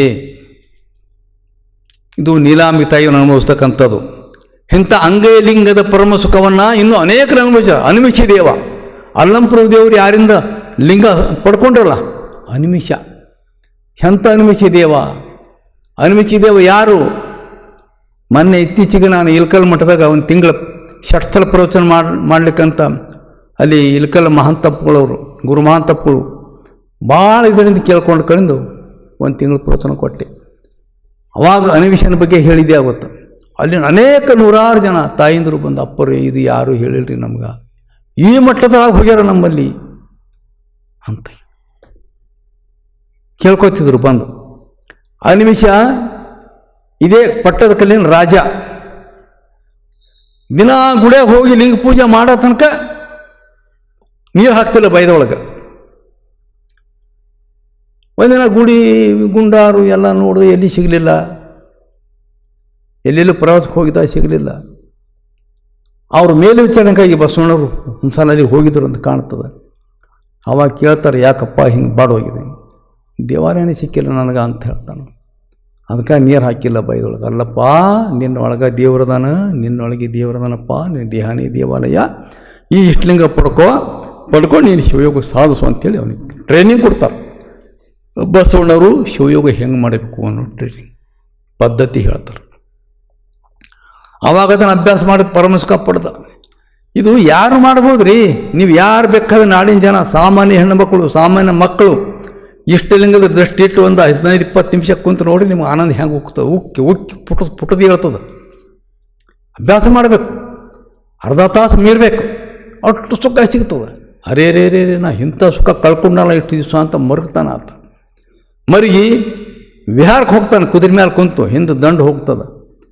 ಹೋಗಿ ಹೋಗಿ ಹೋಗಿ ಏನು ಮಲೆನಾಡಿಗೆ ಹೋಗಿ ಸೇರ್ತಾರೆ. ಎಲ್ಲಿ ಅದು ಯಾವುದದು ನಮ್ದು ಇದು ಐತಲ್ರಿ, ಶಿವಮೊಗ್ಗ ಜಿಲ್ಲೆದಾಗ ಹೋಗಿ ಶಿರಾಳಕೊಪ್ಪ ಅಂತ ಬರ್ತದೆ, ಅಲ್ಲಿ ಬಳ್ಳಿಗಾಮಿ ಅಂತ ಇರ್ತದೆ. ಆ ಜಾಗ ನಿಸರ್ಗ ನೋಡ್ಕೊಂಡು ಅಲ್ಲಿ ಕುಂತು ಆನಂದದಾಗ ಮಗ್ನಾಗಿ ಕೈಯಾಗಿನ ಇಷ್ಟಲಿಂಗ ತೊಗೊಂಡು ಮಗ್ನಾಗಿ ಕೊಡ್ತಾರೆ. ರುಚಿ ಹತ್ತು ಬಿಡ್ತು. ಆ ಮಗ್ನಾಗಣ ಕುಂತ್ಬಿಟ್ರು, ಭಾಳ ದಿವಸ ಕುಂತ್ಬಿಟ್ರು. ಹಾಗೆ ಶಿವಯೋಗದಾಗ ಇಷ್ಟಲಿಂಗ ಮೇಲೆ ಕರಸ್ಥಲ ಲಿಂಗದ ಹಿರಿಮೆ ಹೇಳ್ತಾ ಇದ್ದೀನಿ ನಾನೀಗ. ಕರಸ್ಥಲ ಹಿರಿಮೆ ಹೇಗಿದೆ ಅಂದರೆ ಪರಮ ಸುಖದಲ್ಲಿ ಮಗ್ನಾಗಿ ಜಗತ್ತೇ ಮರೆತುಬಿಟ್ರು. ಅವನಿಗೆ ಅನಿಮಿಷ ಅಂತ ಹೆಸರು ಬಂತು, ವಸುದೀಶ ಮೊದಲನೇ ಹೆಸರು. ಆ ಪರಮ ಸುಖದಲ್ಲಿ ಮಗ್ನ.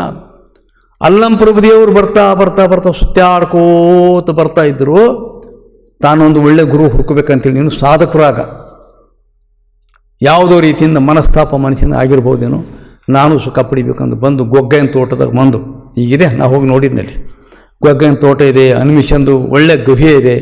ಆ ಗುಹೆಯೊಳಗೆ ನಿರಂತರ ಓಂ ನಮ ಶಿವಾಯ ಧ್ವನಿ ಹೊಡಿತಾ ಹೊಡಿತಾ ಇಡಿ ಹಂಗೆ ಮಾಡ್ಯಾರ. ಭಾಳ ಪವಿತ್ರವಂಥ ಒಂದು ಸ್ಥಳ. 2-3 ಸಲ ಹೋಗಿದ್ದು ನಾನು ಅಲ್ಲಿ. ಅನಿಮಿಷಿ ದೇವ ಮಗ್ನಾಗಿರ್ತಾನೆ ಶಿವಯೋಗದಾಗ. ಅಲ್ಲಂಪ್ರಭುದೇವ್ರು ನೋಡ್ತಾರೆ, ಆ ಗುಹೆಗೆ ಬಾಗಿಲು ಹಚ್ಚಿದ್ದು ತೆಗಿತಾರೆ. ತೆಗೆದು ನೋಡಿದಾಗ ಒಳಗೆ ಪದ್ಮಾಸನ ಹಾಯ್ಕೊಂಡು ಕರಸ್ಥಲದೊಳಗೆ ಇಷ್ಟಲಿಂಗ ಇಟ್ಕೊಂಡು ಅದರಲ್ಲಿ ದೃಷ್ಟಿ ಇಟ್ಟು ಮನಸ್ಸಿಟ್ಟು ಭಾವ ಪ್ರಾಣ ಎಲ್ಲ ಬೆರೆಸಿ ಸಾಮರಸ್ಯಾಗಿ ಮಗ್ನಾಗ್ತದೆ ಆ ಮೂರ್ತಿ. ಅನಿಮಿಷ ಮಾತಾಡ್ಸಂಗಿಲ್ಲ. ಏನು ಮಾಡೋದು? ಇವರಿಂದ ಆಶೀರ್ವಾದ ತೊಗೋಬೇಕು, ನಾನು ಕರುಣೆ ಪಡ್ಕೋಬೇಕಂತ ಅಲ್ಲಂಪ್ರಭುದೇವರು ಹುಟ್ಟಿತು. ಆದ್ರೆ ಮಾತಾಡಲ್ಲ.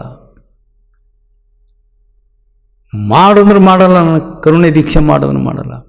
ಮಾಡಿದರೆ ಮಹಾಪ್ರಸಾದ ಎಂದು ಕೈಕೊಂಬೇನು ಪ್ರಭುದೇವರು ಒಂದು ನಿರ್ಧಾರಕ್ಕೆ ಬರ್ತಾರೆ.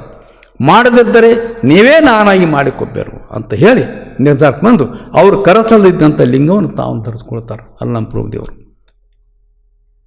ಆವಾಗ ಅಂಗ ಬಿದ್ದುಬಿಡ್ತು. ಹೀಗೆ ಇಷ್ಟಲಿಂಗದ ಹಿರಿಮೆಯನ್ನು ಕಂಡಂಥ ಶರಣರು ಭಾಳಷ್ಟು ಜನ ಬಹಳಷ್ಟು ಉದಾತ್ತವಾದ ಮಹಾಯೋಗಿಗಳಾಗಿ ಹೋಗಿದ್ದಾರೆ. ಇದು ಇಷ್ಟಲಿಂಗದಲ್ಲಿ ಮಾಡುವಂಥ ಉದಾತ್ತವಾದ ಶಿವಯೋಗ. ಈ ಶಿವಯೋಗವನ್ನು ತಪ್ಪದೆ ಮಾಡಬೇಕು. ಇದರ ಲಾಭಗಳು ಭಾಳಷ್ಟು ಲಾಭ ಇದೆ. ಪರಮ ಸುಖ ಒಂದು, ನಾವು ಎಷ್ಟು ನಮ್ಮ ಆದಾಯ ಇರ್ತದೋ ಅಷ್ಟೇ ಆದಾಯದಲ್ಲಿ ಸಂತೃಪ್ತಿಯಿಂದ ಬದುಕುವಂಥ ಒಂದು ತೃಪ್ತಿ ಜೀವನ ಸಿಗ್ತದೆ. ಒಂದನೇದು ಅದಕ್ಕೆ ಮಾರಾಯನವರು ಕಟ್ಟಿಗೆ ಮಾರಿ ಒಬ್ಬ ರಾಜ ಬದುಕ್ತಾನಂದ್ರೆ ಹೇಗೆ? ಐದಕ್ಕೆ ರೊಕ್ಕ ಅಂತಾರು, ಸ್ವಲ್ಪ ಅಕ್ಕಿ ಹೆಚ್ಚುತ್ತಂದ್ರೆ ಇಷ್ಟಕ್ಕಿ ಆಸೆ ನಿಮಗೇಕೆ ರೀ, ಈಸಕ್ಕಿ ಆಸೆ ನಿಮಗೇಕೆ, ಅಲ್ಲೇ ಸುರಿದು ಬನ್ನಿ ಅಂತ ಯಾಕೆ ಹೇಳಿದ್ರು? ಮತ್ತು ಅದು ಯಾರಿಗೆ ಬರ್ತದೆ ಹೇಳಿ? ಬರ್ತದೆ ಈಗ? ಯಾರಿಗಾರು ಸಾಧ್ಯ ಇದೆಯಾ? ಈಗ ಲಿಂಗ ಧರಿಸ್ಕೊಂಡು ದೊಡ್ಡದು ಸಾವಿರಾರು ಕೋಟಿ ರೂಪಾಯಿ ಮನುಷ್ಯರಾಗಿ ಧಾರ್ಮಿಕ ಗುರುಗಳಾಗಿ ಮೆರೀತಾರೆ. ತೃಪ್ತಿ ಕಾಣಬೇಕಲ್ಲ, ಅದೇ ಜೀವನ ಅಂತ ಆಗ್ಯದ ಹೇಳ್ಕೊಂಡೆ. ಆದರೆ ಅವರು ಸಂತೃಪ್ತಿ ಜೀವನ ಗಳಿಸಿದ್ರು. ನಾವು ಅದು ಗಳಿಸ್ಬೇಕು. ಇವತ್ತು ಜಗತ್ತು ಅತೃಪ್ತಿಯ ಅಲೆಯಲ್ಲಿ ತೇಲಾಡ್ತಾ ಇದೆ. ಅತೃಪ್ತಿಯ ಅಲೆಯಲ್ಲಿ ತೇಲಾಡುವಂಥ ಇಂಥ ಪ್ರಸಂಗದೊಳಗೆ ನಾವು ಇಷ್ಟಲಿಂಗದಲ್ಲಿ ಬಸವಯೋಗದಲ್ಲಿ ಪರಮಸುಖವನ್ನು ಪಡಿಬೇಕು. ಪರಮಸುಖ ಪಡೆದು ನಿಜವಾದ ಸುಖವನ್ನು ನಿಜವಾದ ಶಾಂತಿ ಅನುಭವಿಸಿದ್ರೆ ಜೀವನ ಸಂತೃಪ್ತಿ ಆಗ್ತದೆ. ಅಂಥ ಒಂದು ಯೋಗ ನಮಗೆ ಮಹಾಗುರು ಬಸವೇಶ್ವರರು ಎಲ್ಲರಿಗೆ ಕೊಟ್ಟಾರೆ. ಇವರಿಗೆ ಅವ್ರಿಗೆ ಗೊತ್ತಿಲ್ಲ. ಇಲ್ಲಿ ಜಾತಿ ಇಲ್ಲ, ಮತ ಇಲ್ಲ, ಧರ್ಮ ಇಲ್ಲ, ಭೇದ ಇಲ್ಲ, ಪ್ರಾಂತ ಭೇದ ಇಲ್ಲ, ದೇಶ ಭೇದ ಇಲ್ಲ, ಭಾಷಾ ಭೇದ ಇಲ್ಲ, ಯಾವುದೂ ಇಲ್ಲ. ಈ ಲಿಂಗ ಸಾರ್ವತ್ರಿಕ, ಅಂಗೈಲಿರುವಂಥ ಇಷ್ಟು ಲಿಂಗ ಸಾರ್ವತ್ರಿಕ ವಸ್ತು. ಇದು ಸಾರ್ವತ್ರಿಕ ವಸ್ತು, ಸಾರ್ವಕಾಲಿಕ ವಸ್ತು. ಇದು ಯಾರು ಬೇಕಾದವರು ಇದು ನನ್ನ ಒಳಗಿನ ಅರುಹಿನ ಕುರು ಅಂತ ಪೂಜೆ ಮಾಡ್ಬೋದು. ಈಗೇನದ ಇದು ಧರಿಸ್ಕೊಂಡು ಕೂಡ ಮತಧರ್ಮಕ್ಕೆ ಸೀಮಿತ ಮಾಡ್ತಾರೆ. ಹಂಗಲ್ಲ, ಯಾರು ಬೇಕಾದ್ರೂ ಮಾಡ್ಬೋದು ರೀ. ಅಂತರಂಗದ ಅರಿವಿನ ಕುರುಹು. ಇನ್ನೊಂದು ಪ್ರಶ್ನೆ ಬರ್ತತಿ, ಭಾಳ ಜನ ಅಂತಾರೆ, ಅಲ್ರಪ್ಪರೇ ಮತ್ತು ನಾವು ಈಗ ಅನೇಕ ಮಹಾಪುರುಷರು ಆಗೋಗಿದ್ದಾರೆ, ಅವರು ಇಷ್ಟಲಿಂಗ ಇದ್ದಿಲ್ಲ ಅಂತೂ ಯೋಗಿಗಳಾಗಿದ್ದಾರೆ. ಹೇಗೆ ಅವ್ರಿಗೆ ಯಾಕೆ ಬೇಕು ಅಂತ. ಅದಕ್ಕೆ ನಾನು ಅನೇಕ ಸಲ ಉದಾಹರಣೆ ಹೇಳೀನಿ. ನೋಡ್ರಿ, ಯೋಗ ಎಲ್ಲ ಯೋಜಿಗಳೇ ಅವರೇನು ಸಣ್ಣವ್ರ ಅಂತ ನಾವು ಹೇಳ್ತಾ ಇಲ್ಲ. ಅದು ಪರಿಪೂರ್ಣತೆಗೆ ಬರಬೇಕಲ್ಲ, ಕ್ರಿಯಾತ್ಮಕ ಬರಬೇಕಲ್ಲ. ನಿರಾಕಾರ ಪರಮಾತ್ಮನೇ ಬೇರೆ, ಸಾಕಾರ ಜಗತ್ತೇ ಬೇರೆ ಅಂತ ನೋಡಿದವರು ಭಿನ್ನ ನೋಡ್ತಾರೆ. ಬಸವಣ್ಣರ ತತ್ವ ಏನಿದೆ, ನಿರಾಕಾರ ಪರವಸ್ತುವನ್ನು ಸಾಕಾರ ಜಗತ್ತಿನಲ್ಲಿ ಬೆರೆಸಿ ಬದುಕಬೇಕು ಅಂತಾರೆ. ಇದು ಇಂಪಾರ್ಟೆಂಟ್ ನಮಗೆ ಬಸವತತ್ವದೊಳಗೆ. ಮರ್ತ್ಯ ಲೋಕದಲ್ಲಿ ಮಹಾಮನೆ ಕಟ್ಟಬೇಕಂದಿದ್ದ ಅದೇ ಮಾತು. ಮರ್ತ್ಯ ಲೋಕದ ಮಹಾಮನೆ ಹಾಳಾಗಿ ಹೋಗಬಾರದೆಂದು ಕರ್ತ ನಿಟ್ಟಿದನ ಯಾವೊಬ್ಬ ಶಿವಶರಣ ಅಂತ ಪ್ರಭುದೇವರು ಬಸವಣ್ಣ ಕುರಿತು ಹೇಳ್ತಾರೆ. ನಿರಾಕಾರ ಪರವಸ್ತು ಬರೀ ನಿರಾಕಾರ ಒಪ್ಪೋದಾಗಲ್ಲ, ಸಾಕಾರ ಒಪ್ಪಬೇಕು. ಸಾಕಾರವಾಗಿ ಪೂಜೆ ಮಾಡಬೇಕು, ಸಾಕಾರವಾಗಿ ಯೋಗ ಮಾಡಬೇಕು. ಸಾಕಾರ ಬರೀ ಒಂದು ಮೂರ್ತಿಗೆ ಪೂಜೆ ಮಾಡೋದಲ್ಲ, ಅದು ನನ್ನಿಂದ ಭಿನ್ನ ಇದೆ. ನೀವು ಯಾರೇ ಪೂಜೆ ಮಾಡ್ಬೋದಪ್ಪ, ನೀವ ಬೇರೆ, ಮೂರ್ತಿನೇ ಬೇರೆ. ಯಾವುದೇ ಮೂರ್ತಿ ತಗೊಳ್ರಿ ನೀವು, ರಾಜ ಮಹಾರಾಜರದು ಇರ್ತದೋ, ಸಾಧು ಸಂತರದು, ಇನ್ಯಾರ್ದೋ ಇರ್ತದೋ, ಆಗಿ ಹೋದವ್ರ ಪ್ರತೀಕ ಇರ್ತದದು, ಪರಾತ್ಪರ ವಸ್ತು ಅಲ್ಲ ಅದು. ಯಾರ್ದು ಈಗ ನೋಡ್ತೇವಲ್ಲ, ರಾಜ ಮಹಾರಾಜರಿಗೆ ದೇವರಂತ ಭಾವಿಸ್ತಾರೆ, ಸಾಧು ಸಂತರಿಗೆ ದೇವರಂತ ಭಾವಿಸ್ತಾರೆ. ಮಾಡಲಿ, ಗೌರವಿಸಲಿ, ಬೇಡ ಅಂತಲ್ಲ. ಆದರೆ ಇದು ಹಂಗಲ್ಲ. ಇದು ನನ್ನಿಂದ ಭಿನ್ನ, ಅವು ಭಿನ್ನ ಅದಾವ, ಇದು ಭಿನ್ನ ಅಲ್ಲ. ನನ್ನ ಒಳಗಿನ ದೇವನನ್ನು ನನ್ನ ಹೃದಯ ಮೇಲೆ ಧರಿಸ್ಕೊಂಡು ನನ್ನೊಳಗೆ ನಾನು ಯೋಗ ಮಾಡ್ತಾಯಿದ್ದೀನಿ, ಶಿವಯೋಗ ಸುಖ ಅನುಭವಿಸ್ತಾ ಇದ್ದೀನಿ. ಅಂಗೈಯ ಲಿಂಗದೊಳಗೆ ನಾವು ಆನಂದದಿಂದ ಮಗ್ನ ಆಗಬೇಕು ಅನ್ನುವಂಥ ಉದಾತ್ತತ್ವ ಜ್ಞಾನ ಇದು ಇದೆ, ಬಸವಾದಿ ಶರಣರು ಕೊಟ್ಟಾರೆ. ಅದಕ್ಕೋಸ್ಕರವಾಗಿಯೇ 12ನೇ ಶತಮಾನದಲ್ಲಿ ಕರಸ್ಥಳದ ಇಷ್ಟಲಿಂಗವನ್ನು ಇದು ಯಾರು ಬೇರೆ ಅಂತ ತಿಳ್ಕೊಬಾರ್ದು, ಅದು ನಿಮ್ಮ ಒಳಗಿರುವಂಥ ಅರಿವಿನ ಕುರುಹು. ಈಗ ನಾವು ಡಿಗ್ರಿ ಪಡಿತೀವಿ, ಡಿಗ್ರಿ ಪಡೆದ ನಂತರ ಅದಕ್ಕೆ ಸರ್ಟಿಫಿಕೇಟ್ ಬೇಕಾ ಇಲ್ಲೋ, ಅರಿವಿನ ಕುರುಹು ಅಂತಾರೆ ಅದಕ್ಕೆ. ಡಿಗ್ರಿ ಪಡೆದವ್ರಿಗೆ ತಲೆಗೆ ಡಿಗ್ರಿ ಇದೆ, ಅದು ಮೆಡಿಕಲ್ ಡಿಗ್ರಿ ಇರ್ಬೋದು, ಇಂಜಿನಿಯರಿಂಗ್ ಇರ್ಬೋದು, IAS IPS ಇರ್ಬೋದು, ಯಾವುದಾದ್ರೂ ಇರ್ಬೋದು. ಅದಕ್ಕೆ ಬೆಲೆ ಬರಬೇಕಾಯ್ತು ಅಂದ್ರೆ ನಮ್ಮ ಬದುಕಿಗೆ ಅನುಗುಣವಾಗಿ ಒಂದು ಜಾಬ್ ಹಿಡಿಬೇಕಾದ್ರೆ ಏನು ಬೇಕು, ಅದಕ್ಕೆ TC ಬೇಕು, ಸರ್ಟಿಫಿಕೇಟ್ ಬೇಕು. ಅದಕ್ಕೆ ಅರಿವಿನ ಕುರುಹು ಅಂತಾರೆ. ಏನು ಭಾಳ ಕಲ್ತೀನಿ ರೀ, ನಮ್ಮಲ್ಲಿ ಕಾಗದ ಪತ್ರ ಇಲ್ಲ, ನಾನು ಭಾಳ ಕಲ್ತೀನಿ ಅಂದ್ರೆ ಬರಲ್ಲ. ಕೈಯಾಗಿರುವಂಥ ಇಷ್ಟಲಿಂಗ ಏನಿದೆಯಲ್ಲ, ನಾವು ಯಾವುದನ್ನು ಸಾಧಿಸಿದೆವೋ ಅದರ ಕುರುಹು ಇದು, ಅರಿವಿನ ಕುರುಹು ಅಂತಾರೆ. ಇದರ ಮೂಲಕ ನಾವು ಅದನ್ನು ಸಾಧಿಸಬೇಕು. 12ನೇ ಶತಮಾನದ ಮಹಾಶರಣರು ಶಿವಯೋಗವನ್ನು ಭಾಳ ಉದಾತ್ತವಾದ ರೀತಿಯಲ್ಲಿ ಸಾಧಿಸಿ ಈ ಅಂಗವನ್ನು ಲಿಂಗಮಯ ಮಾಡಿಕೊಂಡಿದ್ರು. ಇದೇ ಭಾಳ ಇಂಪಾರ್ಟೆಂಟ್. ಈ ಬಲ್ಪ್ ಇದೆ, ವಿದ್ಯುತ್ ಶಕ್ತಿಗೆ ರೂಪ ಇಲ್ಲ, ಕರೆಂಟಿಗೆ ರೂಪ ಇಲ್ಲ, ಅದು ನಿರಾಕಾರ ಇದೆ. ಅದು ಬಳಕೆಗೆ ಬರಬೇಕಾದ್ರೆ ಸಾಕಾರ ವಸ್ತುವಿನ ಮೂಲಕ ಬರ್ತದೆ. ಸಾಕಾರ ವಸ್ತು ಇಲ್ಲ ಅಂದರೆ ವೈರು, ಬಲ್ಪ್ ಇದೆ ಅಂದ್ರೆ ನಮ್ಮ ಲೈಟ್ ಬಿದ್ದಿದೆ, ಬಲ್ಬ್ ಇಲ್ಲ ಅಂದರೆ ಬೆಳಕು ಬೀಳಲ್ಲ. ಇಷ್ಟಲಿಂಗ ಹೀಗಿರೋದು. ಇದು ಒಳಗಿರುವಂಥ ದೈವತ್ವವನ್ನು ಇದರೊಳಗೆ ಪ್ರಕಟ ಮಾಡ್ಕೊಳ್ಬೇಕು, ಪ್ರಕಟ ಮಾಡ್ಕೊಂಡು ಹಿಡಿದಿಟ್ಕೊಳ್ಬೇಕು. ಅಂಥ ಒಂದು ಉದಾತ್ತವಾದಂಥ ಸಾಧನೆ ಮಹಾಗುರು ಬಸವೇಶ್ವರ ಜಗತ್ತಿಗೆ ಕೊಟ್ಟಾರೆ. ಲಿಂಗ ಇಲ್ಲದೇ ಸಾಧಿಸಬಹುದು, ಆದರೆ ಕ್ರಿಯಾತ್ಮಕವಾಗಿ ಸಾಧಿಸಲಿಕ್ಕಾಗಲ್ಲ. ಕ್ರಿಯಾತ್ಮಕ ಜಗತ್ತು, ನಿರಾಕಾರ ಪರ್ವತ ಎರಡೂ ಸಾಮರಸ್ಯವಾಗಿ ಬದುಕಬೇಕಿದೆ. ಈಗ ಒಬ್ಬ ಶಿಲ್ಪಿ ತಲೆ ಒಳಗೆ ಸುಂದರವಾದ ಮೂರ್ತಿ ಮಾಡುವಂಥ ಒಂದು ಕಲೆ ಇದೆ, ಅವನಲ್ಲಿ ಕಲೆ ತಲೆಗಿದೆ.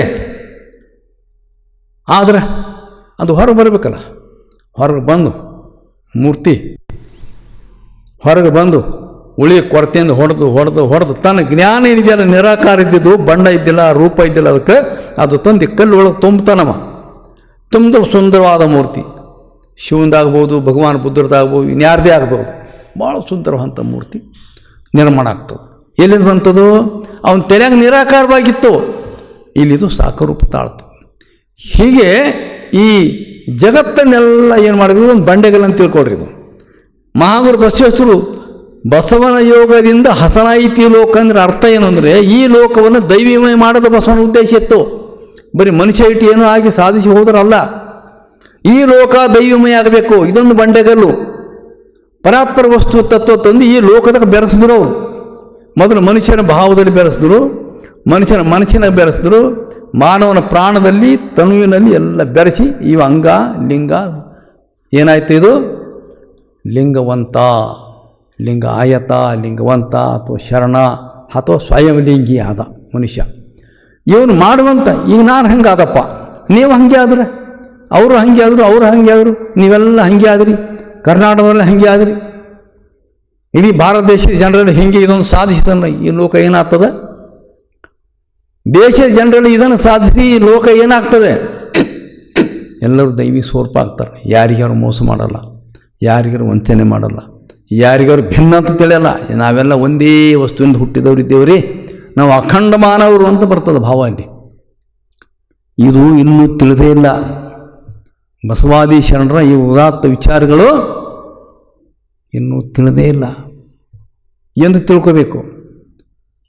ಈ ಶಿವಯೋಗವನ್ನು ಮಹಾಗುರು ಬಸವಣ್ಣವ್ರ ಉದ್ದೇಶ ಏನಿತ್ತು? ಬಸವಯೋಗದಿಂ ಹಸನಾಯಿತಿ ಲೋಕವಲ್ಲ. ಈ ಲೋಕ ಎಲ್ಲವೂ ಕೂಡ ದೈವಮಯ ಆಗಬೇಕು. ನಮ್ಮ ತನು ಇಷ್ಟಲಿಂಗ ಆಗಬೇಕು, ನಮ್ಮ ಮನಸ್ಸು ಪ್ರಾಣಲಿಂಗ ಆಗಬೇಕು, ನಮ್ಮ ಭಾವ ಭಾವಲಿಂಗ ಆಗಬೇಕು, ನಮ್ಮ ನಾಶಕ ಕೂಡ ಹಂಗೆ ಆಗಬೇಕು, ನಮ್ಮ ನಾಶಕ ಕೂಡ ಲಿಂಗ ಆಗಬೇಕು, ನೋಡೋ ಕಣ್ಣು ಲಿಂಗಮಯ ಆಗಬೇಕು, ರುಚಿಸುವ ನಾಲಿಗೆ ಲಿಂಗ ದೇವರಾಗಬೇಕು. ಇವೆಲ್ಲ ಸ್ಪರ್ಶಿಸುವ ಚರ್ಮ ದೈವಿ ಸ್ವರೂಪ ಆಗಬೇಕು. ನಾವು ನೆನೆಸ್ತಕ್ಕಂಥ ಮನಸ್ಸು ಕೂಡ ಲಿಂಗಮಯ ಆಗಬೇಕು, ದೈವಿ ಸ್ವರೂಪ ಆಗಬೇಕು. ಆವಾಗ ಇದಕ್ಕೆ ಸರ್ವಾಂಗಲಿಂಗಿ ಅಂತ ಕರೀತಾರೆ. ಸರ್ವಾಂಗಲಿಂಗಿ, ಶರಣ, ಲಿಂಗವಂತ, ಸ್ವಯಂಲಿಂಗಿ ಅಂತ ಕರೀತಾರೆ. ಹೀಗೆ ಪ್ರತಿಯೊಬ್ಬ ಮನುಷ್ಯನಿಗೆ ತರಬೇತಿ ಸಿಕ್ಕರೆ ಅರ್ಥ ಮಾಡ್ಕೋ ಸರಿಯಾಗಿ ಈ ವಿಷಯವನ್ನು. ಇಲ್ಲಿ ನಾನು ಮತ ಧರ್ಮ ತರ್ತಾ ಇಲ್ಲ, ಇದು ಮತ ಧರ್ಮಕ್ಕೆ ಮೀರಿರ್ತಕ್ಕಂಥ ವ್ಯವಸ್ಥೆ. ಇದು ಮತಗಳು ಧರ್ಮಗಳು ಬಂದು ಈಗಾಗಲೇ ಹಾಳು ಮಾಡ್ಯಾವಂತ ನನ್ನ ನಿಲುವಿದೆ. ಮನುಷ್ಯರಲ್ಲಿ ಸಾಮರ್ಥ್ಯ ಹಾಳು ಮಾಡಿಬಿಟ್ಟವ. ಜಾತಿಗಳು ಬಂದು, ಮತಗಳು ಬಂದು, ಧರ್ಮಗಳು ಬಂದು, ಮಹಾತ್ಮನ ಹೆಸರ ಮೇಲೆ ಮಹಾತ್ಮನಿಗೆ ಸಣ್ಣವ್ರು ಮಾಡಿಬಿಟ್ರು, ಅವ್ರ ತತ್ವ ಕೂಡ ಸೀಮಿತ ಮಾಡಿಬಿಟ್ರು ಅಂತ ನನಗೆ ನಿಲುವಿದೆ. ನನ್ನ ನಿಲುವು ಇದರಾಗೆ ಇದ್ದೀನಿ, ನಾನು ಖಚಿತ ನಿಲುವು ನಂದು. ಬಸವಣ್ಣವರು ನಾವು ಸಂಕುಚಿತ ಮಾಡ್ತಾ ಇದ್ದೀವಿ, ಬುದ್ಧನಂಥ ಮಹಾತ್ಮರಿಗೆ ಸಂಕುಚಿತ ಮಾಡ್ತಾ ಇದ್ದೀವಿ. ಅನೇಕ ಮಹಾಪುರುಷರು ನಾವು ಹೀಗೆ ಮಾಡ್ಕೋತ ಬಂದೀವಿ.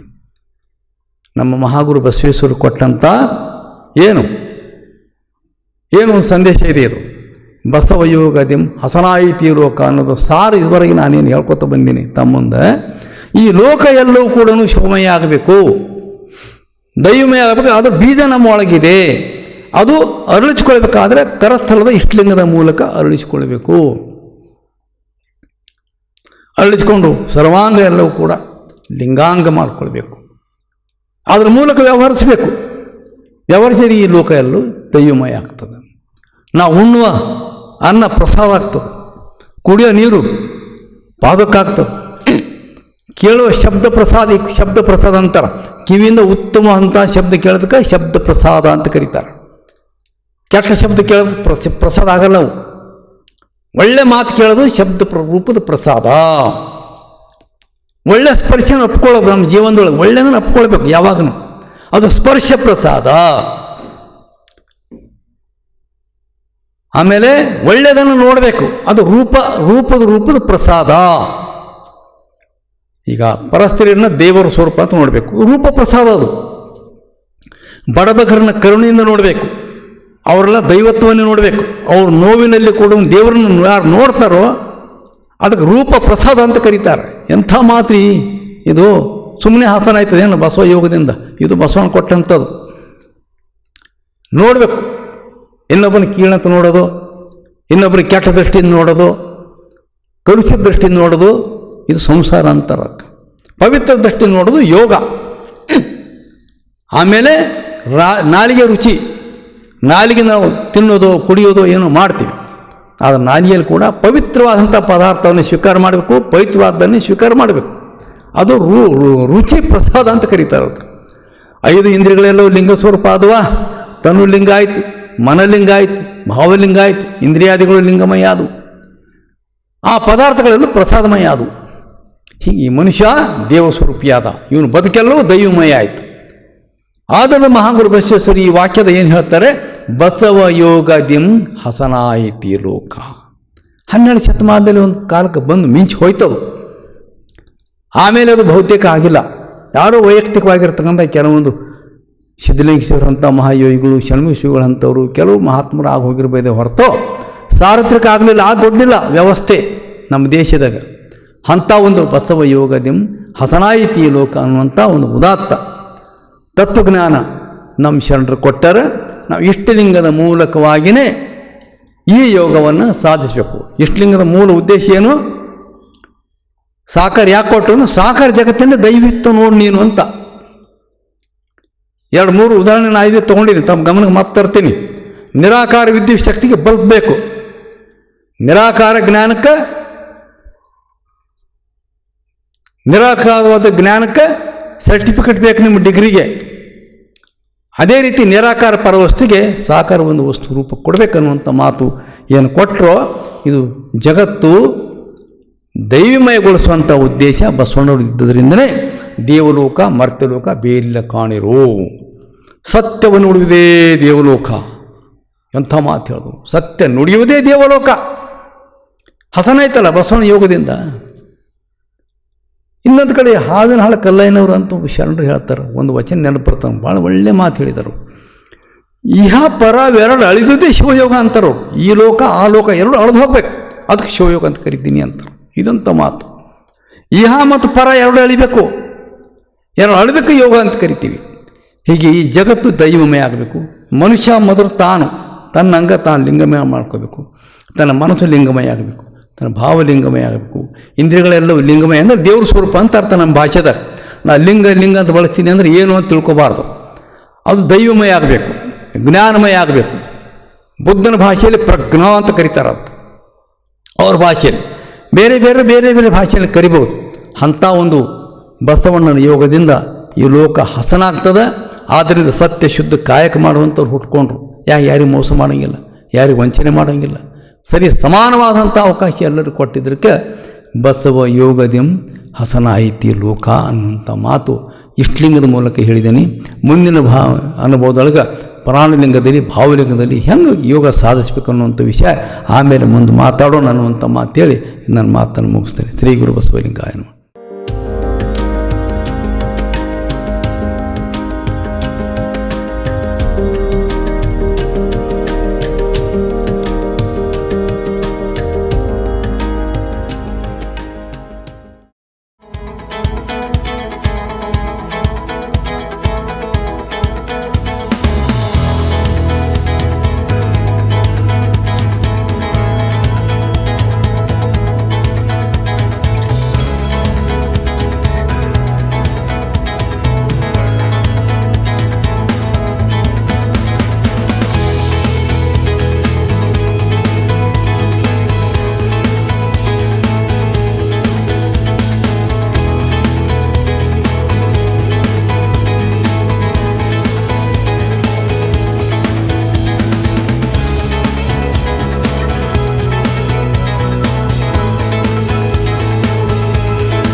ಬೆಟ್ಟವದಾಂಟಿ ಮುಕ್ತಿರಾಜವ ಕೂಡಿ ತೋರುವ ಶಿಖಿ ಕರ್ಪೂರ ಯೋಗದಂತೆ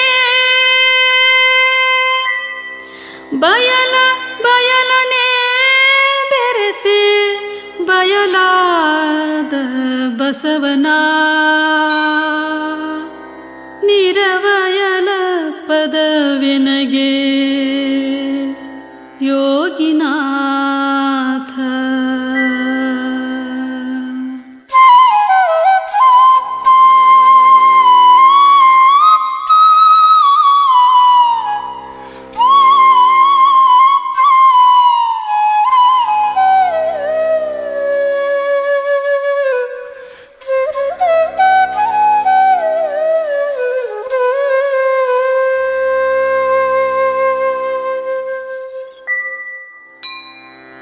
ಬಯಲ ಬಯಲನೆ ಬೆರೆಸಿ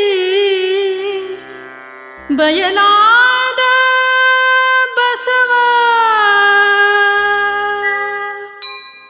ಬಸವ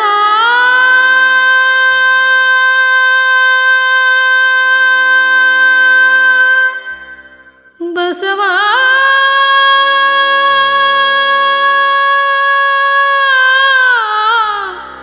ಬಸವ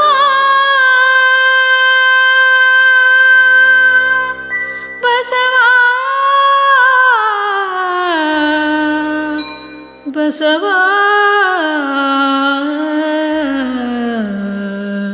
ಬಸವ